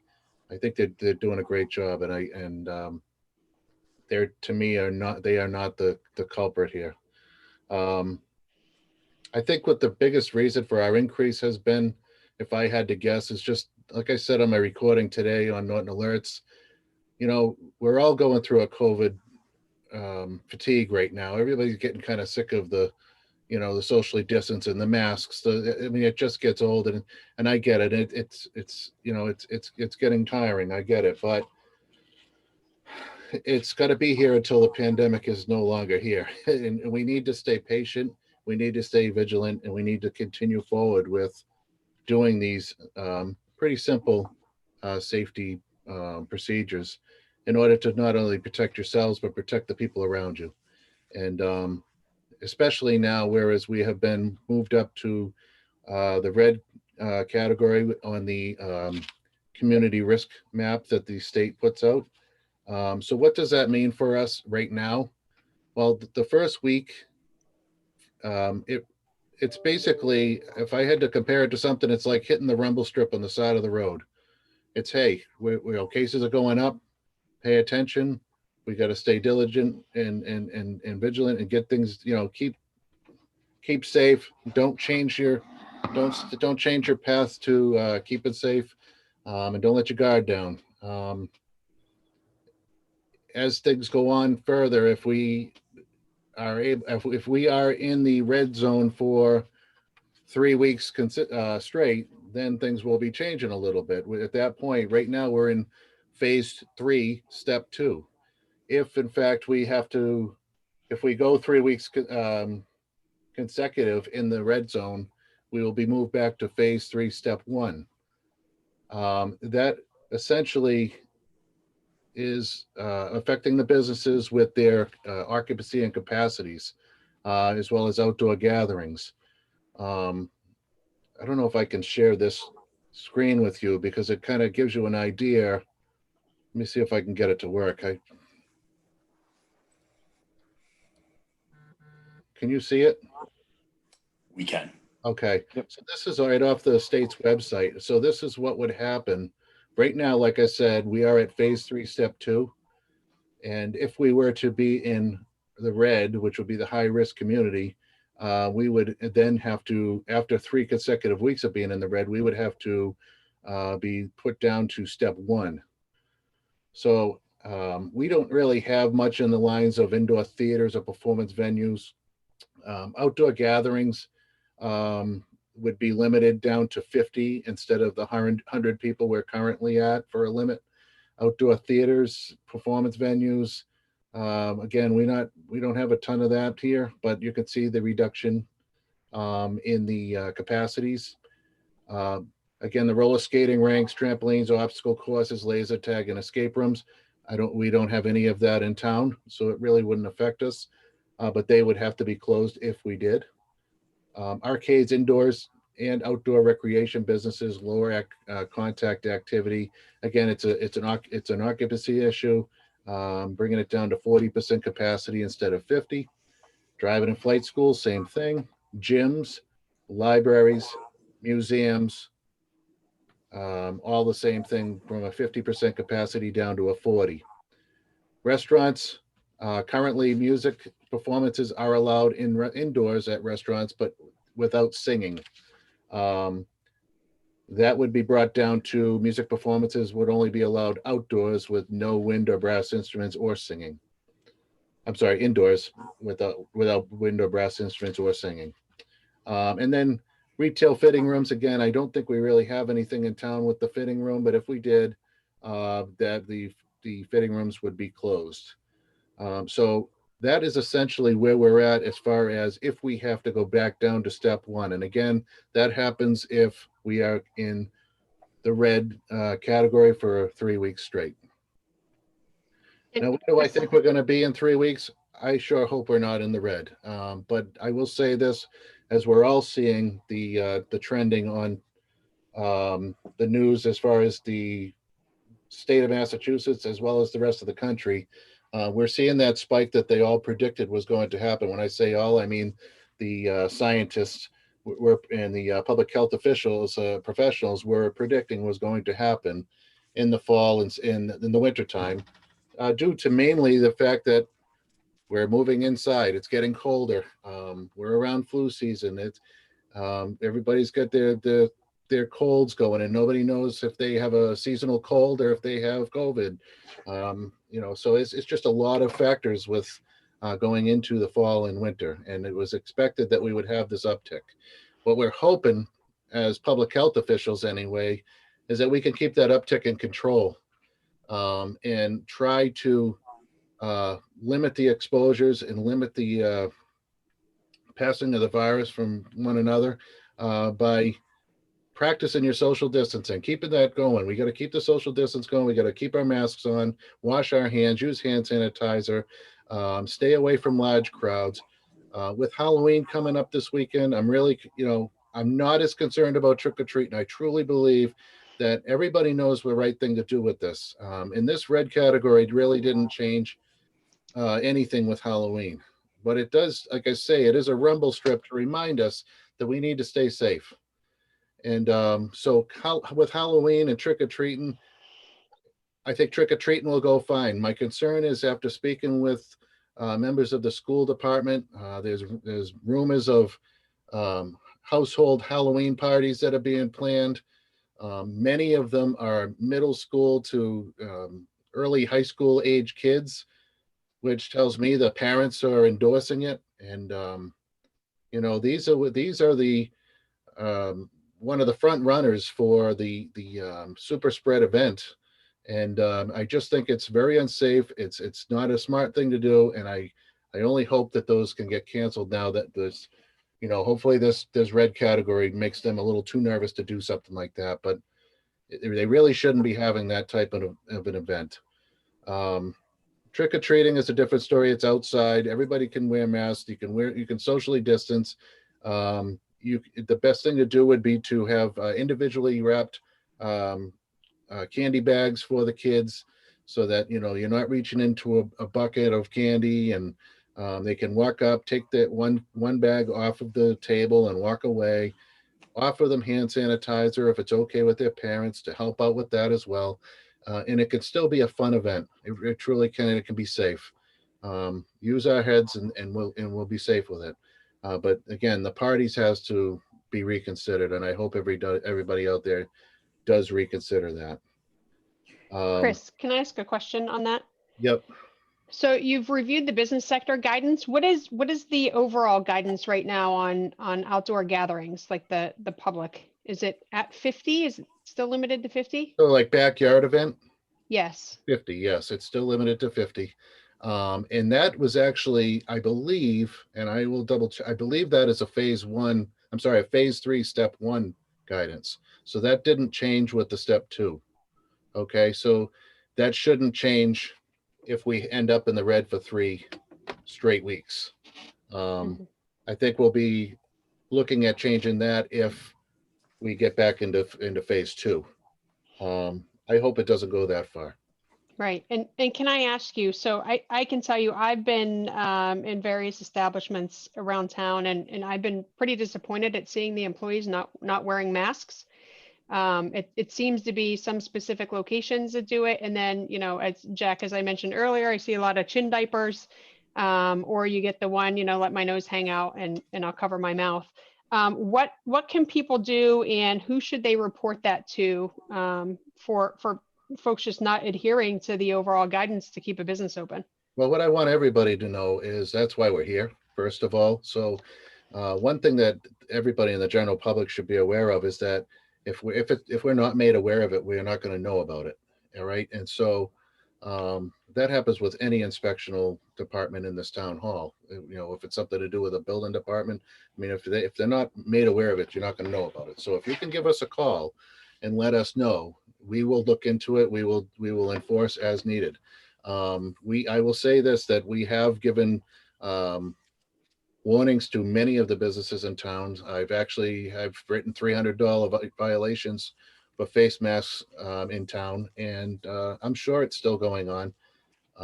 They see me coming and they stop. So it's sometimes it's tough to catch them.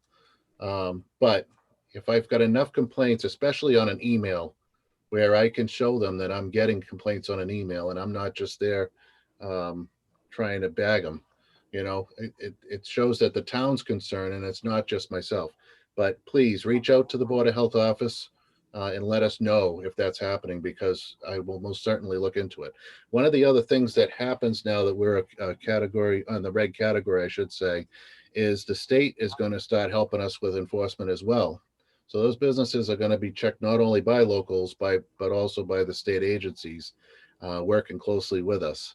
So they had just contacted me tonight, and I don't know all the particulars of that and how it's going to work with this, but I'm going to be contacting them tomorrow to find out exactly what the next step will be. But they did send me an email saying that they will be sending out departments such as the Public Safety and Security Department, the Department of Labor Standards, state police will be around more, professional licensure department, Department of Public Health, Department of Alcoholic Beverage Control Commission, and Technology Services and Security. So they're definitely going to hook us up with some pretty good help with this and helping us keep people going in the right direction and keep those businesses doing the right things. So I agree with you completely, Renee, that has been a problem, and we've been trying to do our best to catch them in the act, but it's not an easy thing to do. Well, it is for people who Chris, walk in to pick up a pizza and they have a phone in their hand. So I Yeah. think we can certainly start providing you with some evidence. Yeah. Chris, can you just, for purposes of those listening and who may review this, what's the best number for folks to call to reach the Board of Health? Sure. It's 508-285-5333. 0263. And then is there an email address? I know you said getting it in email. What would that be? You could send it right to my email. It's healthagent@nortonmaus.com. We'll have Michael read that later too. Um, Also, Chris, is there a mechanism if someone does a private residence? I know you're talking a lot about business. Is there a fine mechanism in place for private residents that do decide to have a party that's large this weekend? Is there a mechanism in place for you? So, That Chief, are you still on? may have been off. I don't see him on. Oh, he is. I am. Yeah, so, I mean, obviously, with a little bit of help with the police officers, I'm not too sure that there's a whole lot we can do aside from just ask them to, break it up if it Disperse. seems like it's a party of larger than 50 outside. You really can't, we really just have to educate on this. This is not something that we can go house to house. Am I right on that, Chief? Yeah, I would agree. And I saw the mayor of Boston put out a thing a week or so ago to call 911. Do not call 911. That's for emergencies only. You can call our business line if it really comes to that, but Yeah, I just wanted to make sure that if there was, take your warning and basically disperse these parties. Wasn't there something that KP Law provided to us early on where the board, based on the recommendations of the Board of Health, could vote to enforce fines for violations? I could find them, yes, but here's the problem I have is I can't gain entry to a home unless they invite me in. And most people that are in violation are not going to allow me to walk in the door. So again, I said earlier, if it's an outside situation where it appears like there's more than the 50-person maximum, where you could see it from the front of the house, that's a different story. But when you're dealing with inside, it's very difficult because I can't gain access to prove my violation. Mm-hmm. Yeah, that makes sense. So Chris, can you also, I know you mentioned that you've handed out several warnings and a fine. How is the escalation on the business side? Is it like 1, 2, 3 warnings and then you issue a citation and then a license is up for a review or to be revoked? So what it is the state has given us guidance to give them a verbal warning on the first and educate. So what we have done is we have gone down. So when the reopening happened and the businesses were supposed to have an opening package from the state that makes them aware of all the procedures they need to follow with regards to COVID safety, and they self-certify as a business that they are aware of this and that they are going to follow this. So when I go down there and I ask them for their self-certification, if they have it, that's great. But if they're not following it, that's admitting guilt right there. So there's my warning on the first time, and I'll sit and I'll educate them on what they're supposed to be doing, where they're going wrong, and how they can help fix it. And then if it happens a second time, I'll go down with a letter. I'll explain the letter to the business owner, and I will have them sign it as well for receiving it. And then the third time, it results in a fine. And just so happened that the one that I did have to fine, the third complaint came from the state. So somebody called it into the state, which is fine. Not out to try to fine everybody. I'm hoping that we can do the right thing, but if it needs to happen, that's what needs to happen.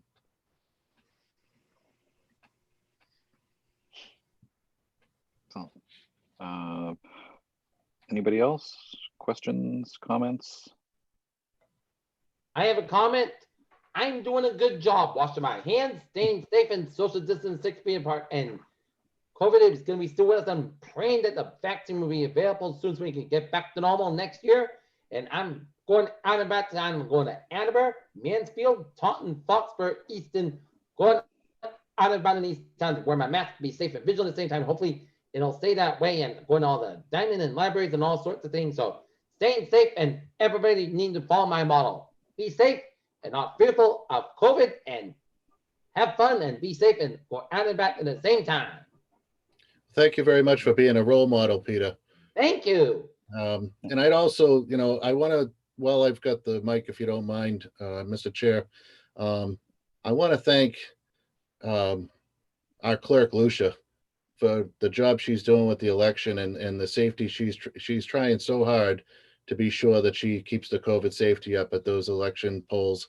And she has been here at 5 o'clock in the morning to start her day, and she's been working her tail off. So thank you to Lucia. And then again, thank you to the schools and the library has also been excellent with this. So we are all working as a team in the town, and I'm very proud to say that I'm a part of it. Thank you. No, that's a great point. I've heard a lot of positive feedback from folks who've taken advantage of the early voting with the setup that she has there. So I think that's well said. There was one thing that I'd like to mention, and actually came from a resident email about the way the information is being displayed on the Board of Health site. Mhm. The visual colors and the font, I think the fonts have changed a few times. There's two examples in the email that was sent, and then there's another one that's on there now. I think it's like Comic Sans now. There was a script a couple days ago.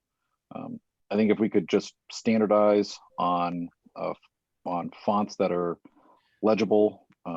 Yeah, I think the problem, I figured that out tonight, sir. I don't mean to interrupt you on that, but Sure. what happened, I had sent something over to my assistant to review for me. And I added it onto the website, and when she went on and looked at it, she said it was all in cursive. And it's not showing on cursive on my computer. So I have to figure out what's going on there. And I apologize for that, but I will work on that. Thank you. No problem. I think part of it is the way internet sites work. They load fonts based on people's browsers, so it may look different from browser to browser. But I think the light color makes it a bit harder to read. So I don't know if it can be, I know you're trying to call attention to the information with the red bold and the bold orange.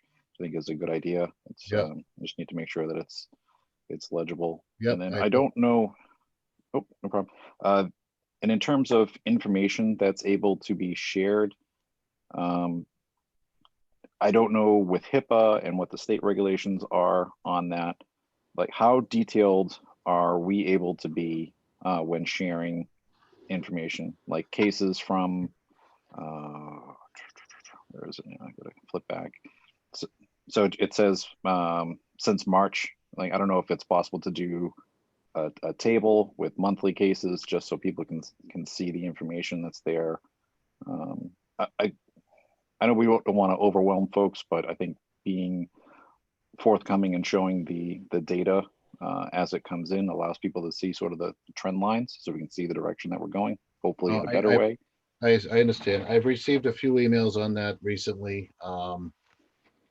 And I've been trying to figure out exactly what I could put up there, and I'm working on that. I'll say that much. Okay. I do know that the state has really actually discouraged locals from putting their numbers up, and they've been on us about that. One of the things you'll notice on my numbers on the website, and the thing I had my assistant look at today, and I'll be honest with you, is I put an asterisk on my numbers, and I put a disclosure on the bottom to explain that those numbers are numbers proven by this office, with addresses, with real people, real cases, phone calls to these people, and case tracings, contact tracing rather. And I'm not sure why the state's number reflects less cases than I'm showing, but they do. And I can't get a straight answer out of them. So I guess, but in order for me to work closely with the fire department, police department, and school department, and be able to give them accurate information, I have to go with the real numbers I'm dealing with. And so that's kind of where that, issue comes from. So that's why I put up a disclosure on there just to say, These are real numbers that we have confirmed as a Board of Health office. In this, and I can't explain the states or anybody else's numbers and where they get their data. And Chris, I think that's appropriate, and I think the board would support you in continuing to show the numbers that you guys are confirming. Yeah, I think it's a good look in, and, you know, I'd ask in respect to sharing some of the data. I think those, specifically two of the charts that you've been sharing, showing the week over week positive cases, as well as I think the age range is very informative too. And I think that that would help people in the community to understand that. I mean, I think people know, right? This isn't, it's not specific to one group. There are certainly groups that are at higher risk, but Yep. to really see how it's been impacting our community, you Yep. know, I'd ask for you to consider to put that's that what deck I- up like once a week. Yep, that's what I was looking towards that. Even if I just put a link to those charts, I don't understand how to work with this particular website. It's giving me some trouble, but I'm working towards that. So I apologize for the delay. That's okay. I think we have Charlene on too. I'm sure that she'd be Yep. willing to help out. Yep. I think you and your team are doing a great job, Chris. I can't imagine the stress of dealing with the pandemic and then just trying to manage all the logistic challenges that go through it. So thank you. Thank you. To you Thank and you. I Donna, all appreciate your that. I contact truly do. tracers. Yep. And Chris, are you guys still getting support? I think it was from the state before for people to help you with the contact tracing. 'Cause Yeah, so we are this is the utilizing second the worst one. CTC. Okay. And we are utilizing them quite a bit, and but it's still, I mean, Donna's working 7 days a week still. I'm still working 7 days a week with this. It's still going crazy. It's tough to deal with, but we're getting through it. Well, Chris, certainly do you let us know know if how we you can assist you. do you know of any testing center that's offering free testing in the area at all? I know they're starting to pop up a little more. I'm Well, not. I could say that I had a call today for testing centers as well. The three that I know of locally that have been the most reliable or easiest to get into, I should say. One is Tristan Medical, which is actually located at the where Home Plate is. It's behind Home Plate. I know that they were offering testing. I know that Sturdy Hospital, you could go over to Sturdy.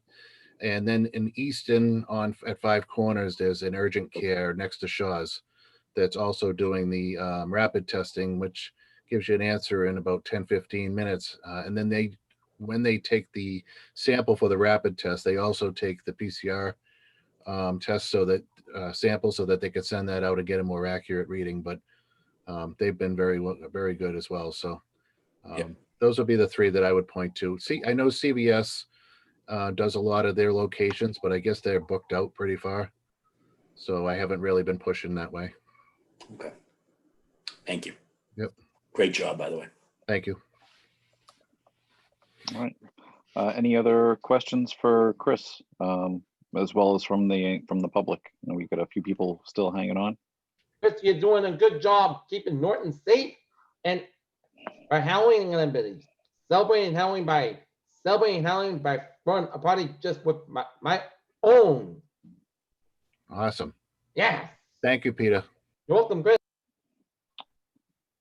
All right. I don't see any other questions, Chris. Thank you very much for all you've done and for hanging out with us tonight. Appreciate it. Thank you, Mr. Ross. Have a good night, guys. Good You night. too, Chris. Thank you. Hi, Chris. Thank you. All right. We ran out of segues, so I guess we'll just abruptly jump to town meeting follow-up. I think from my standpoint, I think the meeting went very well overall. We lucked out with the weather, so kudos to all the logistical support we got from the CERT team, from Lucia, Chris, Norton Fire, school department for helping set everything up, Norton Media Center. I'm sure I'm forgetting people, but I think that was a great setup, good day, good outcomes for a lot of things. There's one point in particular that I think we wanted to talk about, and that was regarding Article 21. And that was the one with the salary or the salary range, pay scale range for that. From my recollection and going back through the meeting minutes and the video, I think there was a disconnect somewhere between what the board intended and what was reflected in the actual warrant. So from my perspective, I'd like to work with you, Mike, to understand how best we can close that gap to make sure that what we're actually looking for is being reflected on that. For example, we did not vote to support that article. Ultimately, we had concerns about the table. We wanted some additional information on it. And the vote that we took was not to rescind it off the warrant. It was not to modify the table. It just did not get the recommendation. What more could we have done to change that outcome? And other members of the board, and I know I'm not alone on this one. Yeah, and Mr. Chairman, Mr. Chairman, I would agree with you full-heartedly. And I've spoken to the town manager to guidance to get some understanding about it as well. Yeah, I think the intention, I think all of our intention at the end of that meeting, it was a late night, was that was not going to be on the warrant. But we never, same here, as you reviewed the notes and all that, I don't think we thought we voted on it, but somehow it did not happen. So, yep. So maybe to your point, maybe it's just a better understanding on how we can make sure that doesn't happen for us again. Yeah, sorry, I couldn't make it to town meeting. I'm quarantining myself due to an upcoming surgery. But my recollection of the meeting was that the board wanted more information. They didn't support the article, but whether we support it or not, the warrant goes forward. And evidently the Finance Committee supported it and they moved it. So, I mean, I've been on the board or the school committee for a long time. And many times the Board of Selectmen have not supported articles, but they still go to town meeting. And most of the time, we might not have supported it, but the Finance Committee supports it and moves it. And then the townspeople vote on it. And I mean, it's just the way town meeting works. My recollection, I could be wrong, was that we wanted more information, and the town manager indicated that we could do a survey of similar communities to get an idea of what the pay ranges were like. But maybe because I've been through this before, I just took it for granted that was going to happen in the future. It wasn't dependent on that to go to town meeting to take care of these particular contracts that we're entering into. Yeah. Can I ask a question? Could we have taken a vote that night to remove it from the warrant? And would it have been removed from the warrant?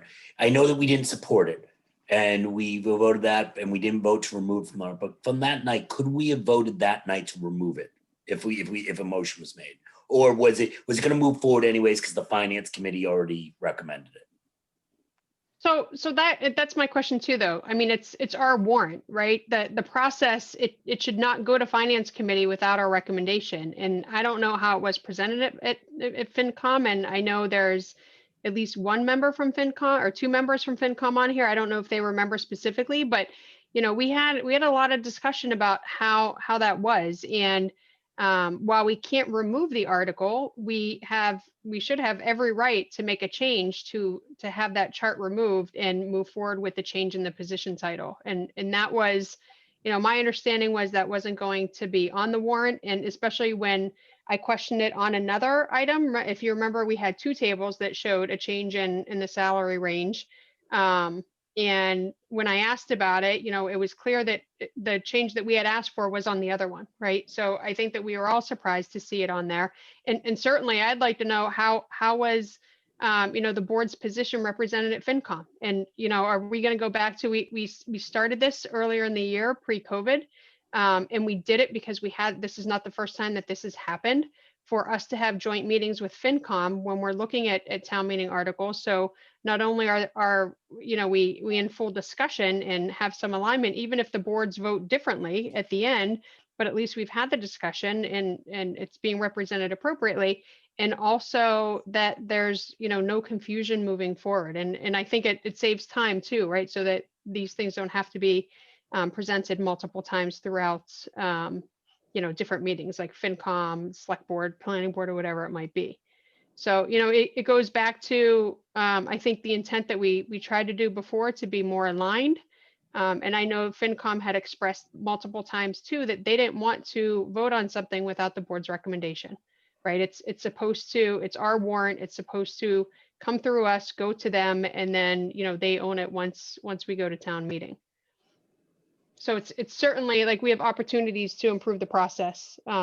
We just need to stand firm, and if it's a matter of we're missing timelines, then we miss timelines and things don't go forward. Because again, a lot of these, like FinCom shouldn't have had to meet the morning of the meeting. I know there were some things that we were waiting on because of negotiations, but there's nothing, especially from the negotiations. I mean, we still have some that aren't done that says, we have to rush into these. And they couldn't just be presented at the next meeting.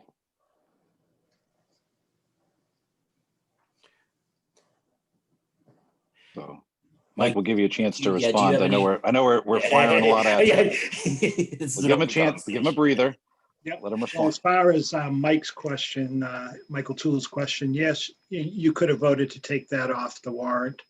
I wasn't, from your vote, my belief was that you voted not to support it, but you didn't vote to take it off. And that happens, as Brad said, a lot of times the selectmen vote against an article, but it moves forward and they let the voters decide.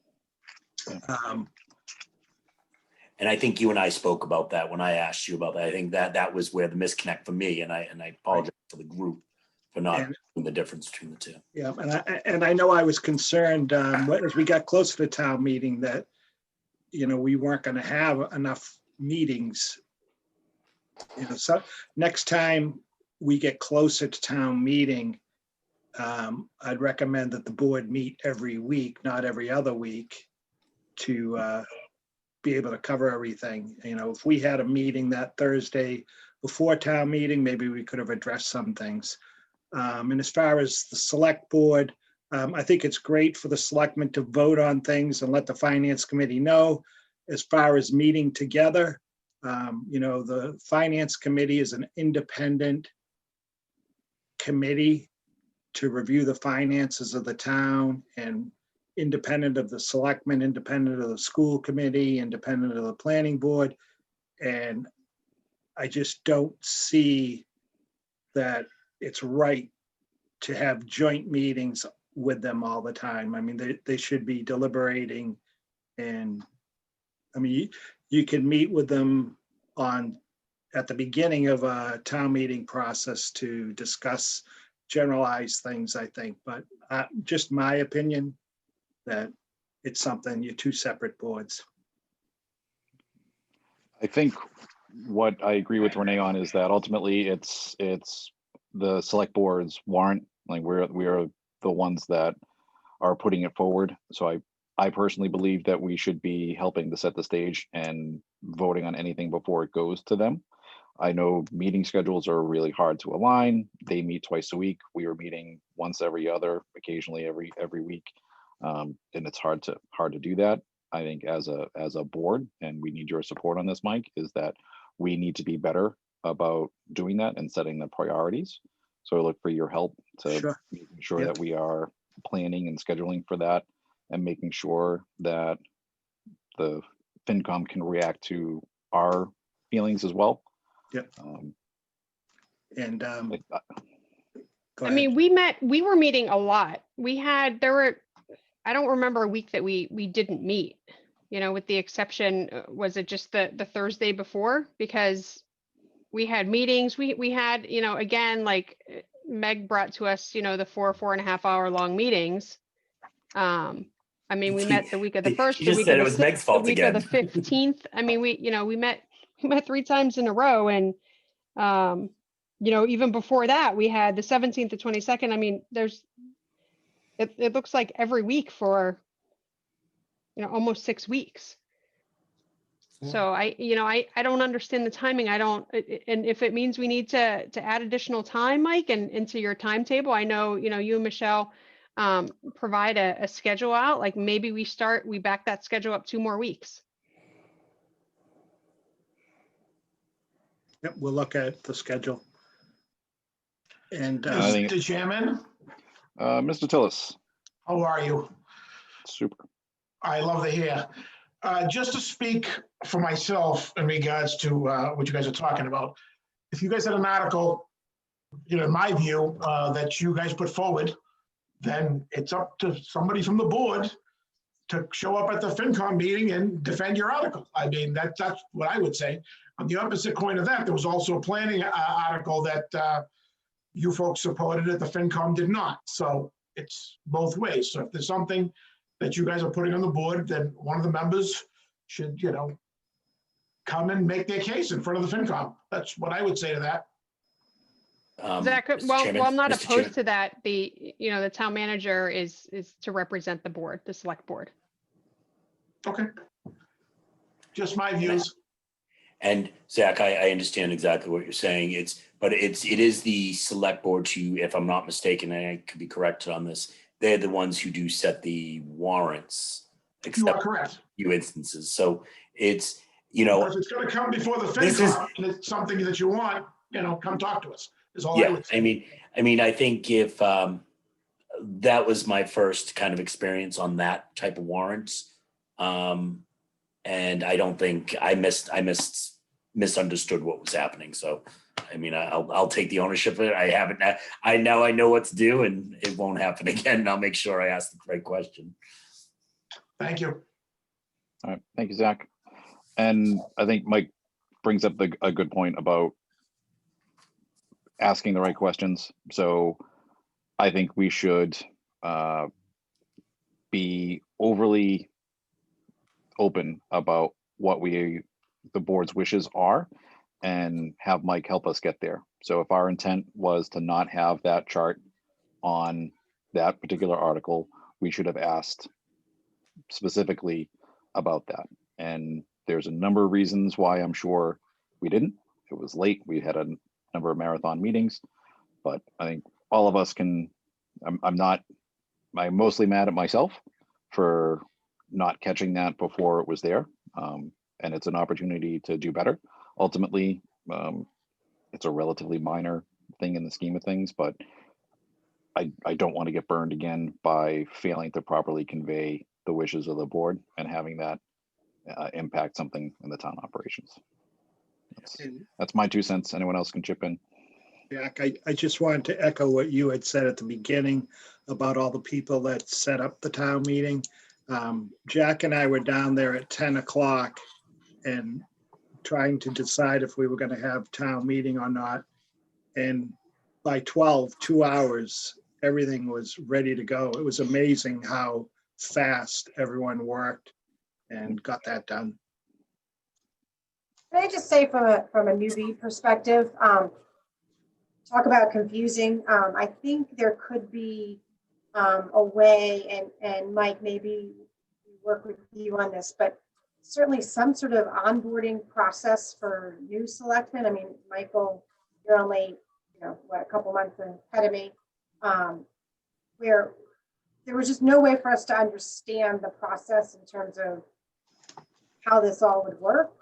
So I just think we could have been, so Jack, you say that you put it on yourself, but again, there's 5 of us. I don't know where to go to sort of find out all the nuances that I may be missing. So that would be something I would just put on for a future conversation, Mike, to have about some proper sort of onboarding for new members. Sure. Okay. Just to be helpful to you, Thanks. And I think to that point too, Meg, Mike, maybe what we do is we sit down a couple months before town meetings and we go through the process that we're going to follow and the timeframes that we need to hit. So we make sure that we're aware of that. I mean, overall, like my thought process is that nothing should go to FinCom without a recommendation, whether they agree with our recommendation or not, that's beside the point, but it shouldn't go to FinCom. And additionally, something shouldn't be in there that we don't agree with from the perspective of what's written in the article. So maybe it would just help us all to sit down, kind of level set what that process is going to be so that we can execute it appropriately. And then if there are items where we need to be present. I know, Jack and I, maybe it was back in February, were present for a meeting and we spoke up and, kind of back to Zach's point. I mean, we prefaced our entire conversation with, the board hasn't voted on this. It's not, this is the conversation that we've had because there were items that we didn't vote on. So there's still that slippery slope as well. And we can't expect, certainly Jack as the chair to represent every article and every decision. But again, it goes back to, I think there are opportunities for improvements. I certainly think, Mike, while I understand what you're saying about the two separate boards, I think the joint conversation, especially for some of the larger projects, and we've talked about this, right, with the school committee, with FinCom. Again, we're not always going to agree, but we need to work together to align the town so that when we go to town meeting, we are fully informed. The residents understand the process that has been taken and that we've collaborated with each of these groups, because while we all are independent, we are all trying, we all strive for the same thing. It's what's best for the town of Norton. And that's, I think that outweighs any, I don't think there's any, impropriety with us meeting collectively. It doesn't mean that we all have to take a vote at the same time, but having that collaborative discussion, I think means a lot, especially when we can represent that to the town. And as Zach was saying, the finance committee did, they reconsidered an article because of the way that the selectmen had voted, because the selectmen added a dollar amount to the land purchases. The finance committee had already voted to support the article, but there was no dollar amount in there. So they reconsidered after your vote and changed their mind. So they do listen to what the Board of Selectmen say, and they have, in that example, they reconsidered and did vote again. Yeah, and I think we had an opportunity on this one to do that as well, right? Because they had, I believe they already voted on it prior to us seeing it, and that would be something that we take back to them. And again, that should be the exception, not the norm. I think that I'd feel more comfortable with the board providing the recommendations prior to FinCom seeing them, whether it be all in one warrant or we break it up into different articles. I think there's a couple different areas where we can spend time, almost like a little working group with representation from our board, from the FinCom, town manager, both to, I think, a mutual introduction to the warrant articles would be beneficial, so that we can all understand what's being asked. I also would very much like to propose that we do a couple public information sessions in the run-up to the town meeting. I've seen a few other places do that, so people don't come in cold to that. It's just another effort to make the townspeople more informed, and I think that's. Sorry, someone in my house is screaming very loudly all of a sudden. Okay. It sounds like That's a lamb. Children. So, Anything on to else the next. on? Yeah, I know we're already 2 hours and 10 minutes in, so let's try to pick up the pace. So Jack, I just want to add on the town meeting. I mean, I think everybody did an exceptional job. I know we didn't set chairs up this time. And I think, I was concerned when I looked across the crowd at the social distancing. I think that we should consider for the future holding it outside or even indoors, that we make sure that those chairs are set up with the 6-foot spacing. It was also hard too, and I don't know if you guys noticed it from the bleachers, that with everybody kind of in different sections, and I think it was harder to see, like, as people were voting, kind of the hands, right? Because it wasn't like a column or a row format. So just a note there that we need to be aware of that, at least through the pandemic. Very good. Anything else on town meeting? All right. Okay. Okay, moving on. Discussion and or vote on license renewal fees for 2020. This was another item that I had asked Mike to include. I'm getting some feedback now.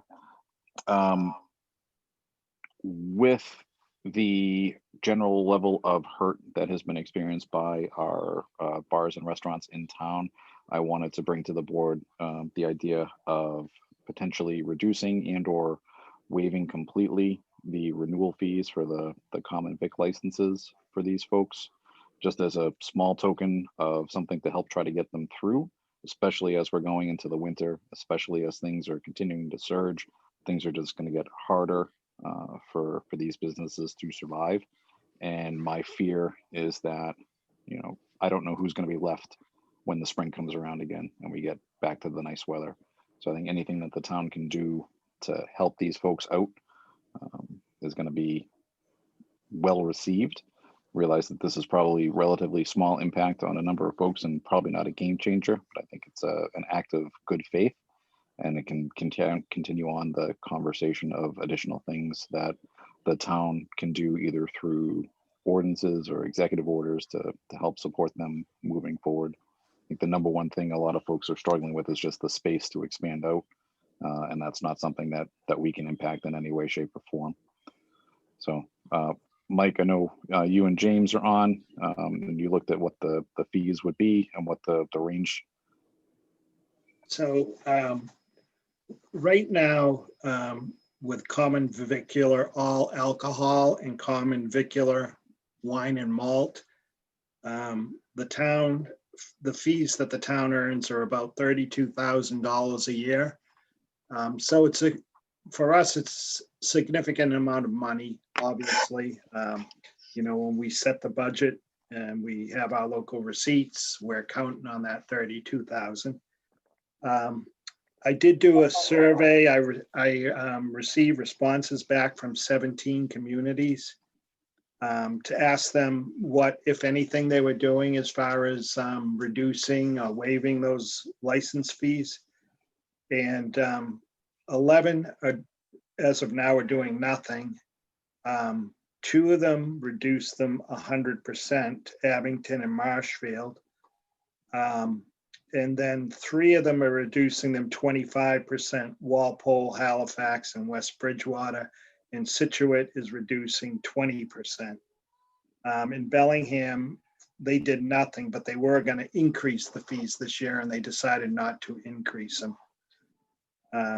So when James and I were talking with Jack, we're saying that obviously the hardest time, like Jack, I hope these businesses survive. It's terrible. But the winter months obviously are going to be really tough on these businesses. And so if we were to reduce, say by 25% the fee, it would compensate for some of that time that they're going to be really struggling in the winter. What's the average, Mike? I'm sorry, Mr. Chairman, may I? Was the question, what is the fee? What's the average license fee, or is there a straight fee charge? It's $1,650. And a 25% reduction, what were the different levels of reduction you were looking at? One town was 20, 3 were 25, and 2 were 100. And Mike, when are these fees due annually or are they quarterly? Annual. Mike, I know you were reading the Boston Business Journal today. I know that the July through September receipts are better. Business receipts, they're saying, are a little bit better than what was projected. Those don't equate to revenues, state revenues. What's your sense on the direction? Do you have a sense yet from our tax collector or anything where we are and with revenue receipts? Not for this year. I haven't asked her that. Too soon, right? I know, like on the meals tax, we were at about, I think it was 50,000. If James is on, he can correct me for the quarter. I know we were about 20,000 less than we were for the first quarter of the fiscal year last year. And we had figured that. And what percentage of that, Mike, is like from That our we total would- tax? I don't remember. I'd have to look at that. Okay, and when are these fees due? Are they end of year or beginning of year? They start the renewal process now and you renew them in December. So they're due in December? Yeah, And that's All for these the licenses run upcoming year, calendar. right?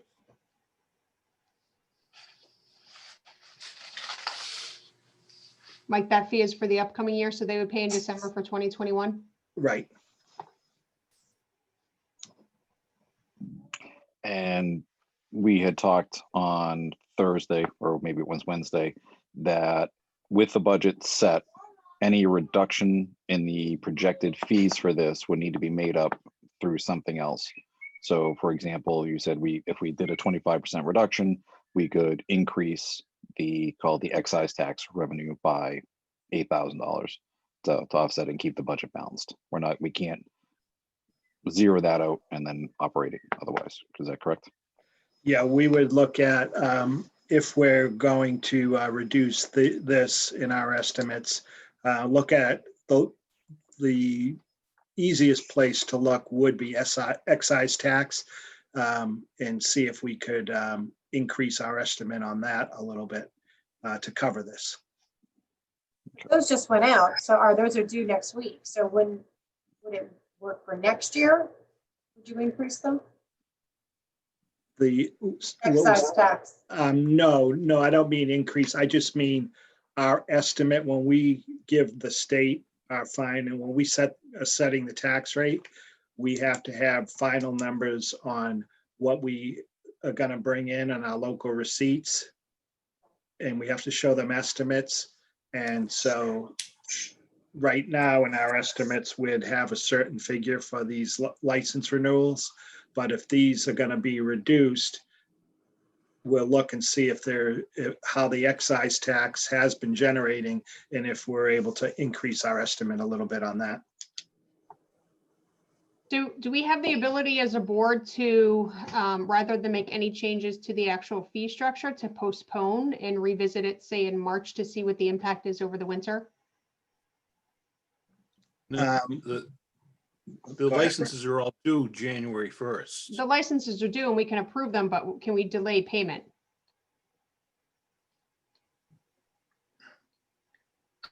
Personally, I think I can see giving a break, but I can't see delaying. It's all part of the structure of how things are done. And part of it is you get a license by paying your fee. Right. It's I not mean, like some of these establishments might not even be able to be open. So we're going to force them to pay a fee, but their doors are going to be closed. well, if they're not open, they don't renew their license until March. If they're not open, they don't have to renew their license January 1st. But then if the requirements changed and they were able to do that, then they're in a rush to get it done, right?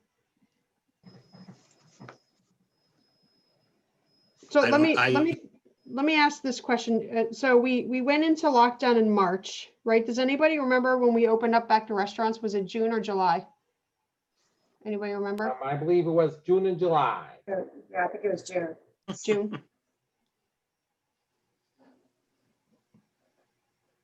I've been to these restaurants a lot of times and they love my company and I support them very well. And it is time that we support our local restaurants, and this winter is going to be a trying time. So I'm hopefully that indoor dining will continue, and hopefully I will continue to visit the restaurants and show my support to the restaurants because they are the fiber of this community.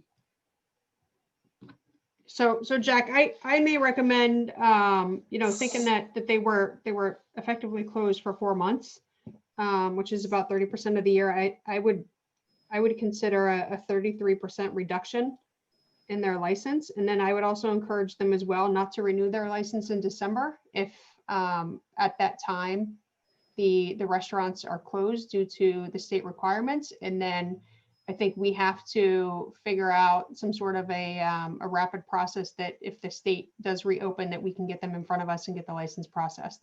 And Mike, I don't know the whole gamut that they have to go, like I imagine it goes through the chiefs. So their licenses have to be, everything has to be in by November 30th. And I think you'll find from the businesses, they'd be appreciative of the reduction, but I would think for them, it's a lot easier just to renew their license than it is to not renew it and then refile later on. It's a lot easier for them just to renew a license. So for work that they have to do, and I just don't think, you know, the $1,000 whatever dollars they have to pay is going to be something that's going to prevent them from filing and reapplying for their license. It's just easier for them. Yeah, I think it's to your point, Mike. I think it really isn't about the $1,600. I think it's showing some kind of reduction in that we're feeling the pain with them. And I say that lovingly. I don't mean it as crude as it sounds, but I don't think it's zeroed out, and I don't think we say don't renew it and then we'll renew it, see, so on and so forth. You know, I at this point I'm thinking that we did reduce it by 50%, and I just, the question is that a crippling? Is that 16,000 crippling, Mike, to the budget? It's not crippling. It'll be tough to make up. It could, you know, because if we go more into, say, our estimated receipts for auto excise, that's going to cut more into our what we'd anticipate for free cash for next year. Yep, which we're supposed to be. So, yeah, maybe it's 25% deduction. I don't know what the number is, but I think we do have to reduce it a bit, but I don't know what that exact number is. Okay. And the So 20, we got, oops, sorry. Go ahead, Mike. I was just going to say in the 25 to 30 range, you know, somewhere in there is a good gesture, I think. I think that the businesses would be appreciative. Yeah, I've come around to, I like Renee's idea. It's a data-based thing. A 33% reduction, I think is good. I was 100% all the way, but I don't want to hurt the town finances excessively.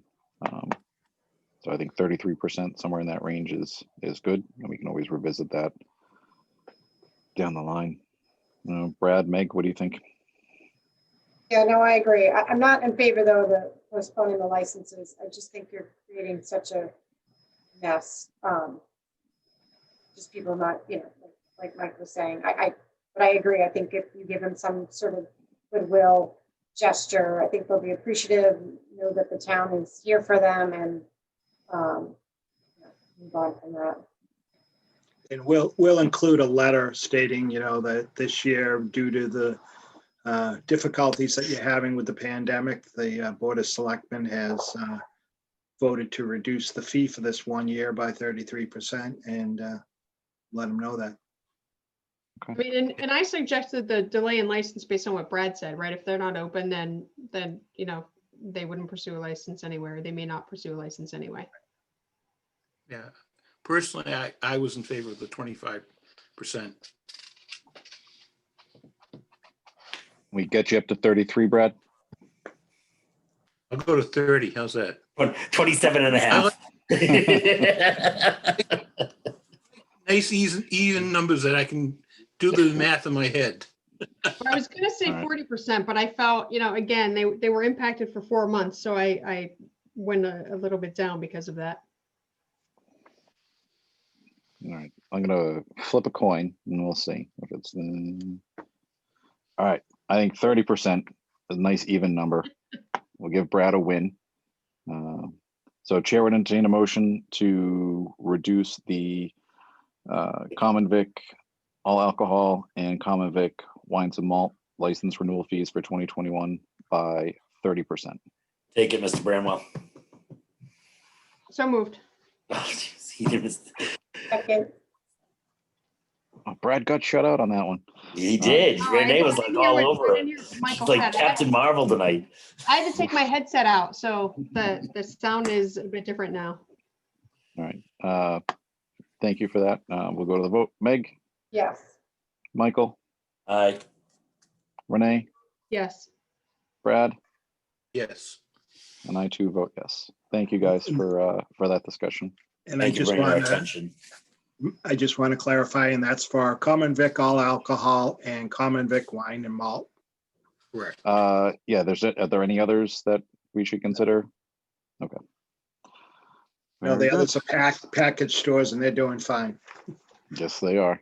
Yes, they are. Okay, continuing on restaurant, we have a vote on extending outdoor seating for liquor licenses. So moved. Sorry. If I could on this, just, I know what some other towns are doing is they're extending the outside seating, giving a notice that you have, it's extended until 60 days after the governor stops the state of emergency. So they could be open the entire winter? That's, I don't know how many are gonna be able to do anything like that, but it'd just, so you don't have to come back and extend it for now through the end of December and then have to come back again. It would just extend it. As long as we're in this state of emergency, you can have the outside seating that you applied for before, and it will be for 60 days after the governor ends his state of emergency. All right, any discussion on that? I think that's pretty clear. All right, Chair would entertain a motion to extend the outdoor seating for liquor licenses until 60 days after the state of emergency ends by order of the governor. So moved. Second. Jinx. All right. All right, Meg, Yes. Michael, Yes. Captain Marvel, Yes. Brad, Yes. I too vote yes. All right, thank you, Mike. And the topic that keeps turning up like a bad penny, an update on Reed and Barton. Okay, so as you probably have seen out there recently, they did as Chris Carmichael had told you a few months ago, they did tear down that one section of the building to the north. And this week they were jackhammering out the concrete, and they're gonna do abatement of any oil that's under the ground there. And the EPA hopes to have that all cleaned up by the end of December. And as far as going forward from here, we're still applying for another $100,000 assessment grant on the property. And also Paul has been working with Serped on another grant for up to $800,000 that could be used for demo. So I know that still trying to get some more grant money and see what we can do to help clean that out. Mr. Chairman. Go ahead. Mike, have we moved forward with putting the lien? I know at the town meeting, this was prior to me being on a select board, there was a suggestion when we originally voted on the money to tear down that first building to put a lien on that property. Correct me if I'm wrong on this, but I thought there was a lien on it. Have we done that to try to recoup some of the town's money if the property ever goes up for sale, or if the EPA somehow comes in and takes the property or something like that? Yeah, I'll double check on that with the treasurer collector to see if that's something that she's done as on the property. Am I off base on that? I thought that was part of the agreement at the town meeting, that when we voted to approve the 500,000 to tear down that bill, or whatever the amount was to tear down that bill. Remember that, Michael, because I remember us having conversations that we didn't want to put a lien on because it made it less advantageous for a company to come in and do redevelopment. That's Really? how I remember it. I know that's the planning director's concern also. But I'll double check because I don't remember it, Mike, but I'll double check on it. Yeah, I thought it was a motion. So yeah, I mean, whatever, I'll do whatever the was suggested at the town meeting. but I could have sworn we voted to, as a town, to put a lien on that property. Is that a votable town meeting item to put? I thought it was a motion. I thought it was an amendment to the approval process. I don't have the notes or the minutes right in front of me of town meetings, so I will surrender to anyone else that was there. I know a few people. Someone lives between the old near the old Dunkin' Donuts that might be able to tell me a little more, but we'll see. Okay. Mike, any idea how much has been expended by the various entities on site there? I think at one point we were around 1.4 to 1.7 last I checked, and that was, God, almost a year ago, and they've still been mucking about. Yeah, I'll check with EPA and see what they're up to and get that for you. Okay. Is that still zoned commercially or industrial, or what is the zoning on that? Paul, do you know that question? Industrial. It's industrial. Right. So as we go forward, we need to look at, the possibility of rezoning it to a commercial category. Okay. I mean, unless information comes along that indicates that industrial is the best use, but I think that this is sitting in the middle of a neighborhood, we probably should be looking at not using industrial and going with some mixture of commercial and residential. Yeah, they put a lot of money into the house across the street to redevelop that house across the street. So right. So we'd want to be very sensitive to the neighborhood around it as this redevelops in the future. Yeah. And I will say the neighbors have been very cooperative throughout this whole thing. I mean, out there when they're, what it must sound like when they're jackhammering all that concrete out of there for a week. And one of the neighbors reached out to me, just wanted to know a timeline, and said that she's very supportive of everything that's going on over there. Just wanted to know the timeline. But so everyone around there has been great. Great. So funny you mentioned that, Mike. I've been chatting with a few folks online earlier today that there's a group of neighbors that are looking to get the town to take the rest of that structure down. They would like to come before us and talk to us about how the funding could be secured for that. So I think if that $800,000 grant can be mentioned in the context of that, I know it's a sticky wicket because it shouldn't be the town's responsibility to take it down. The company is bankrupt. So any money that we spent there is in my opinion, wasted money. We held our nose and voted the $455,000 because that section was going to collapse into Cross Street. So fair dinkum on that. But I think it's going to continue to be an eyesore until we get some level of support. I don't know where, if it's from the state or EPA. Anyway, it's my 2 cents on that. Okay. And Michael, I just went through the minutes from town meeting, and there was no such amendment to the motion that was captured in that. And it must have been just a talking point then. Okay. Any other questions on good old Reed and Barton? Seeing none, we'll move on to, I don't see any old business. Anything on the town manager's report? Just quick, I just wanted to update you that today we had to file for another round of the CARES Act funding reimbursement. The town accountant and the assistant, very helpful and working through this process. And we did put in for another $793,000 from the CARES Act funding today. So, and also people at the state have been very responsive when we have questions, and so far it's been a very smooth process. I want to thank them. Mike, do you know the update of where we are with unemployment in the town? I know as of August, we were 7.7. Do you know where we are now in October? I don't. I'll check that and see if I can get that for tomorrow. in the article Mike was talking about it that we were looking at earlier was that the GDP in Massachusetts for the last quarter was the greatest increase in ever. So hopefully, 30%, right? Yeah. 37%, something like that. hopefully that continues, and I'll get you those unemployment numbers.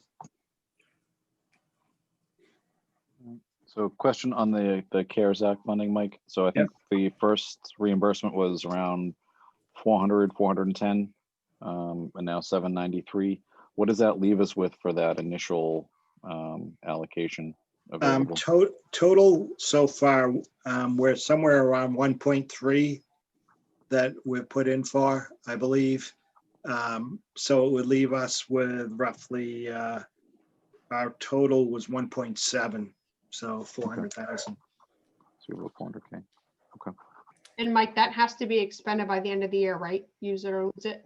Yeah, everything else from now has to be reimbursement. So originally we gave them estimated costs that we felt we were going to incur. And but from now on, this was the last round where you can do that. From now on, everything we'd have to spend the money first and then seek reimbursement from the state. Mike, is there any opportunity, given that this is for COVID, to provide money to the local businesses for the purpose of licensing fees? I don't know. I'll check with the state and see if it could be used for something like that. If you wouldn't Great mind. idea, Renee. Let me ask you this, if that money can be used for that, can we rescind the vote? In our next meeting, can we rescind the vote that we just took? Or can we just apply it? I don't know if I'd do that. It would be kind of like when we put in for money, we have to show that it wasn't money that was budgeted that we're replacing. So it kind of would be the same with that, I would think. Okay. Fair enough. Mike, what are the other, any other big ticket items or anything that is kind of standard from a monthly expense perspective that we're expecting to come out of the remaining funds? The only thing, obviously mails, and we don't, I don't know what's going to happen with everything. We just don't know whether there's going to be, I hate to suggest, but you don't know whether there's going to be something that happens with a COVID outbreak with the fire department or with the police department that you have to expend funds for overtime to cover shifts or something like that. That would be covered. And then with the schools, we don't know what's going to happen there. Things that they might need through the year. So. And how is the stock? Sorry, I think I hear feedback somewhere. How's the stock of PPE in all those departments? And then like I read something online about, the air filters needing to be changed in the schools. Like, do you know if they're stocked up as well to get us through the end of the year?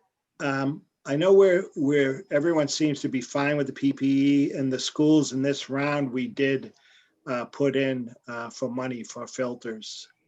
Okay. Are they fine with the filters and temperature controls? They needed some work done with their temperature controls for better ventilation. So. Is there, in respect to PPEs, if we have an outbreak, how are we positioned? Like, I'm just wondering if we look at the backstock planning, where the numbers are going up, we know there's phase 2 coming. Like, are we prepared to respond appropriately? Yeah, I'll check with the chief, but I know last time he was well stocked, the fire chief. So I'll let you know what he has. Renee, what's phase 2? What was that, Peter? What's phase 2? What's phase 2? The pandemic going into phase 2? Yep. And Mr. Chairman, weren't we supposed to, in August, I think, didn't we say 60 days to stay on the track for COVID, the meetings and extending the meetings and all that? Did we say 60 days? Are we at that 60 days? Wasn't it August? Just to extend, I just want to make sure procedurally, and we don't have to do it now. It's just late, but Maybe next meeting, just find out when we're supposed to re-vote on keeping meetings and all that stuff, just so we can procedurally stay accurate. That's a great point, Michael. Mike, if you don't mind looking into that, and or I mean, we can vote now and just renew it for another 60 days. And that's what, to do meetings remotely? What was that? Yeah. I believe we need to keep, it was twofold, to do meetings remotely and to keep town hall in the stance that it was at. I think Open by appointment only. Yeah. I think the remote meeting guidelines are based on the emergency declaration. Something that we voted on for 60 days. And I thought that was. Let me look. I have the document. I just had it up the other day.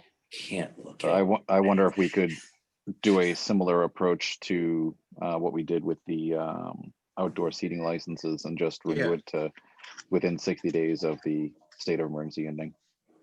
That would That make way sense to me. Yeah, absolutely. It's I taken care of. just don't We don't want us have to to go to a revisit procedural, miss it procedurally. Yeah, Brad and I are on the same wavelength tonight. This is my psychic Yeah. hair. What was that? I didn't hear that, Jack. Do something similar like we did for the outdoor seating licenses. So carry through the remote meetings until 60 days after the state of emergency is concluded by the governor. I mean, we certainly can. There is no timeline in here. We just have it effective immediately on March 16th. So, and it's in response to the order suspending the provisions of the open meeting law, the certain provisions. So I would actually think it's not even 60 days. It's going to be when the governor rescinds that order suspending the certain provisions. And it's already stated in here because it's part of that MGL. Okay. So it sounds like we don't need to vote. What I would like to do is make some updates to it, and maybe if you guys are in agreement, I'll do it over the next couple of weeks and flip it out, and we can have discussion. Because when we first went into this, we put some information in here that we've gotten better at from a technology perspective. So I think that we can probably make some updates here. Okay, I would support that. Okay, so it sounds like no action is needed because we're covered with the original declaration. Hearing no dissenting opinion, I'm going to move on. Select board report and mail. Yeah, Michael, do you have anything? No, just had actually said no, and then no, just had a great meeting with Beth today on the Council of Aging, and she was just expressing some of her concerns as the colder weather's coming about spaces for some of her programming going on. And hopefully I'm going to meet with her in the next week or so to try to figure out some solutions with some recommendations that we can make to fill some of her needs for the programming space. Meg? Nothing. Okay. Brad? No, I'm all set. I haven't gone out to the mailbox lately. Renee? Can I ask Brad if he's looked at his electronic mailbox? Yes, I do. All of them. Right, exactly. Jack, I have a couple things. So we had some requests go out for two things. One is the cultural proficiency pre-K through 12 task force, and also for is it the NOPE unit, NOPE? I can't remember if it was unit. You're right. No, Yeah. yep. Okay.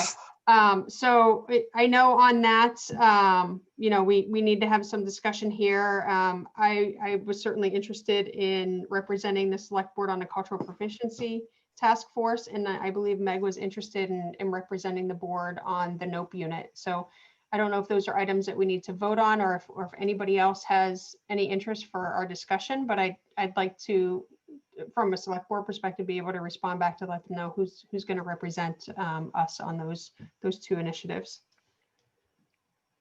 Yeah, Mike, is that something we need to vote on, or is it just self-determination? I think if you just say who wants to do it, they can represent the board. If you all agree, I would just take a vote. Okay. Chair would entertain a motion to have Renee represent the select board on the thing that she mentioned. Cultural very long. proficiency pre-K through 12 task force. Michael will say it. That's the one. Yeah, Second. Michael, bring that back. Can you do it? Yes. Okay. Sorry, I'm sorry, Jack. You were going so good, and then just died at the end. I'm thinking, man, if he can remember that, because I had to write it down. Yeah, I didn't write it down, so I'm not ready. But Renee, it's called it's the efficiency, educate literacy efficiency task. It's the cultural proficiency pre-K through 12 task force.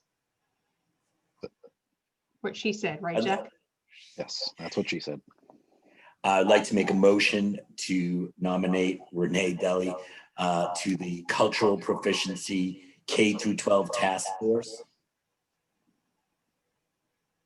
Pre-K Second, through 12. whatever. We have them. K through 12. Renee can do whatever she wants. Meg, Yes. Michael, Aye. Brad, Yes. Renee, Yes. I too vote yes.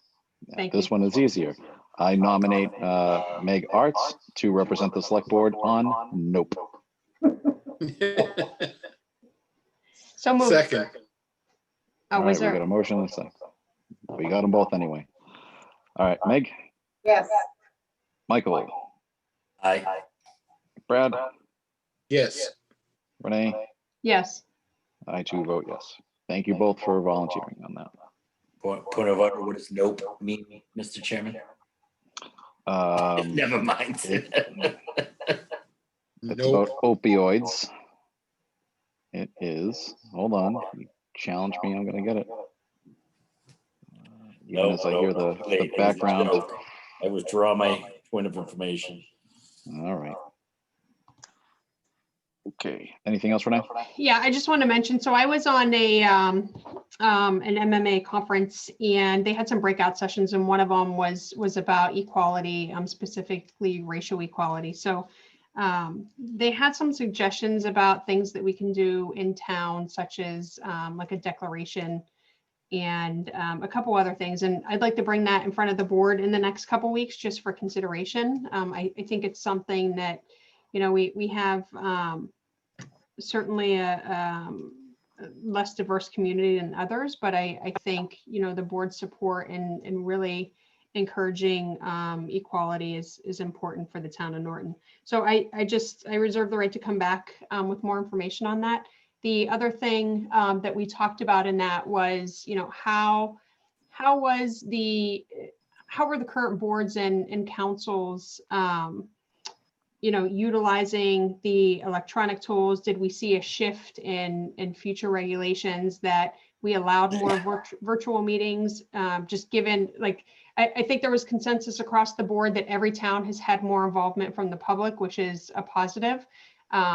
You know, there were some concerns with other folks who were in elected positions who didn't want to go on video or only wanted to dial in and things like that. But it was a really good discussion. And, you know, it's interesting that, you know, there are some common issues that were brought up. You know, we've had some problems with, and not so much being Zoom bombed or anything, but, you know, trying to control meetings. And it's not something that, you know, we are facing alone. There are other communities who face the same thing. So it was an interesting conversation. And, you know, I think that we probably will see some changes presented in the future on the legislation on this, because I think there really is a desire that we kind of change with the times, right? And you don't have to have every meeting in person and quorum in person once the pandemic is over. So it was enlightening to hear, you know, and again, the fact that we're not the only ones that struggle with, you know, certain issues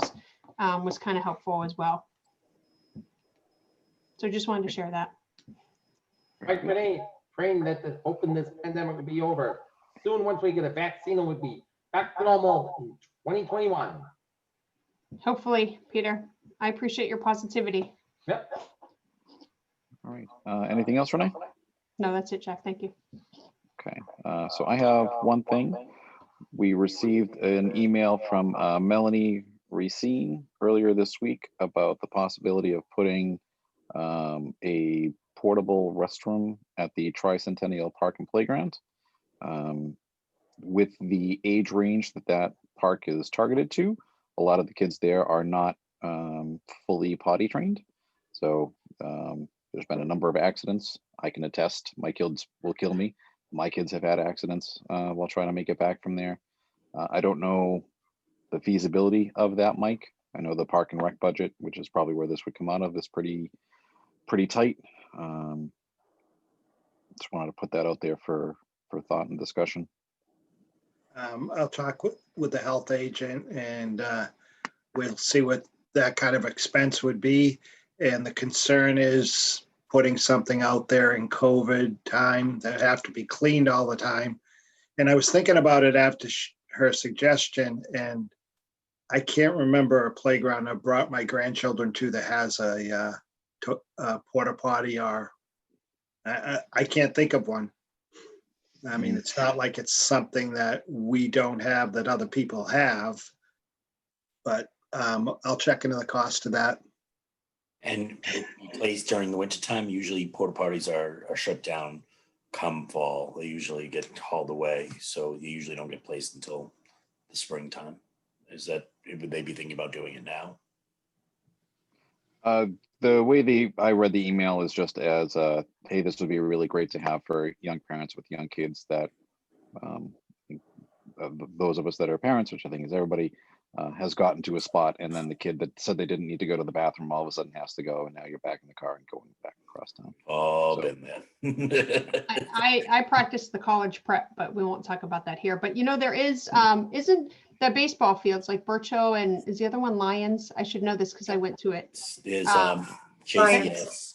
Yeah, there's a porta potty at Lions, and it's been there throughout the baseball season. That's town owned, isn't it, Mike? That field? You're Yeah. muted. You're on mute. The Rex put those there, Renee. Mike, you're still on mute. Renee, the Rex put those there. Baseball and softball there. Yeah, I believe that Michael's correct that those are supplied by the leagues. that But it use is the field. town owned, right? Is that property town owned by us? It is town owned, yep, but the Must be able Little to- League pays for it. Norton Baseball. And they pull them out during the winter time. They pull them out at the end of the spring. If I'm not mistaken, they pull them out the end of the spring and I'm sorry, the end of the fall, they pull them out. I mean, I don't If you think wouldn't it's mind. a bad request. It's because we have the restrooms are closed right now, right? I don't know what restrooms you're referring to. She's regarding COVID standards. She's saying porta potties and restrooms. I couldn't answer the question, Renee. I don't know. Are we talking about Leonard Park, No. This is, Tricentennial? yeah, So right near everybody- the middle school. Yeah. Yep. I think at this point, it's best to leave it with Mike and the health agent to see the feasibility from a COVID and cleanliness standpoint, and then we can figure out the budget. So Mike, you'll follow up on that. I think it's a great idea. I think that would be a nice, Michael, I understand like you don't typically go to playgrounds and have that. I think it's kind of forward thinking that we would do that and make it more pleasant for people because the trees are limited there. Renee, there's I- nothing pleasant about porta johns. No, I know, but it's better than having an accident in your car. So I will respond to Melanie and let her know that what the next steps are and that we're looking into it. So anything else to report in mail? All right, warrants and minutes. So I've approved payroll warrant PR 2109 for the week ended October 17, 2020. Warrant dated October 22, 2020 in the amount of $1,496,732.04. invoice warrant AP 21-17 dated October 22, 2020, in the amount of $317,176.87, and invoice warrant AP 21-18 dated October 29, 2020, in the amount of $1,374,820.96. Those in line, those normal, those seem high. Are those just normal in line? Yeah, health insurance, I think it was in the higher one. In the higher one. My paperwork is downstairs, but nothing jumped out at me as egregious. On to our minutes. I cannot recall who had ownership for which minutes. But, I don't think we assigned ownership other than did I think ownership. October 15th. okay. I'll take, if we want to do it now though and come back, I mean, we're like pushing 10 o'clock. I'll take number 1 and 2, September 17, open and executive. And then I know I already put my hand up for October 18 open. That's the like 31-minute meeting. Cannot take that away from me. Well, The 15th. I'm prepared to vote on the September meetings right now. Okay. All three of those seem fine to me. Right. Brad, would you mind if I would just like an opportunity to read those? Sure. Okay. So Renee, we'll do 1 and 2 and 8, or 1. Did you say That's 1, right. 2, and 3? No, 1, 2, and 8. Okay. I'll take October 1. Michael, do that. Hey, Jen, I'm taking October 1. What that means is she's gonna remind me before the next meeting to read October. And I'll take both October 6th if they're not done. Okay.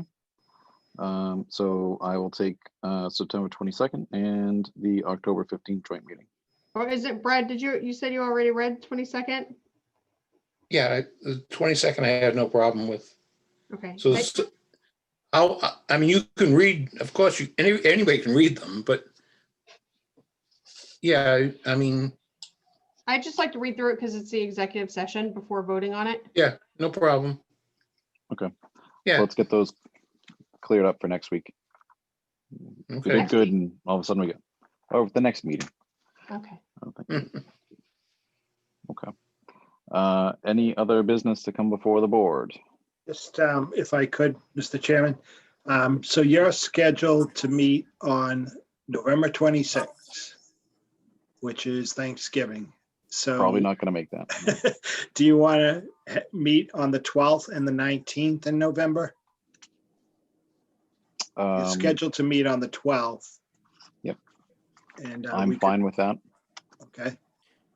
I'm disappointed by the dedication of us all for not meeting on Thanksgiving. I already had on my calendar. I can't believe we're not doing it. Same here. I think I accepted. All right. That's fine. Okay. 19th is good for me. And if anyone's around tomorrow morning, watch Gail King on CBS Morning News. You'll see my granddaughter's movie recreation pictures on there. Oh, very cool. Oh, can you send us Okay. the link, Mike? What's that? Can you send us the link? Yeah, it's I'll send you what I have that was on TV the other day, and then she's going to be on Gail King. I don't think she's going to be on, just her pictures. Oh, that's awesome. She Cool. must be All right. excited. Yep. That is neat. All right, seeing no other business before the board, we have our next meeting, which is November 12th, which is also the tax classification hearing, which is posted for 6:45. So for 1 week, we can go back to our earlier meeting times. Do we want to start at 6:45, Mike, or do 6:30? Up to the board. We could start at 6:30 and do some of the announcements and things like that, and then go into the 6:45. I'm sorry, what, Okay with that? Jack? I apologize. That's November 12th. That's the tax classification hearing. Oh, yes. So Yep. So we'll do 6:30. Is that okay? Sounds Yeah. good. All right. All right. Chair would entertain a motion to adjourn. So moved. Second. I think All Mike right. said it, we just didn't hear. He whispered For it. the record, I have a horrible cold. I felt awful, like, sneezing, and I'm like, I don't have COVID. I'm just- I hope you allergies. feel better. I don't know. Anyway, All right. I So vote yes. all right. Michael, Aye. Brad, Yes. Renee, Yes. I too vote yes. And Brad, I'll have you note that this meeting is over by 10. So, I got 10:02. I got 10:03, buddy. Nice try, Jack. Good ah, night, all. Tough tough crowd. Thanks, Good everybody. night. Night. I Bye, guys. Thank you.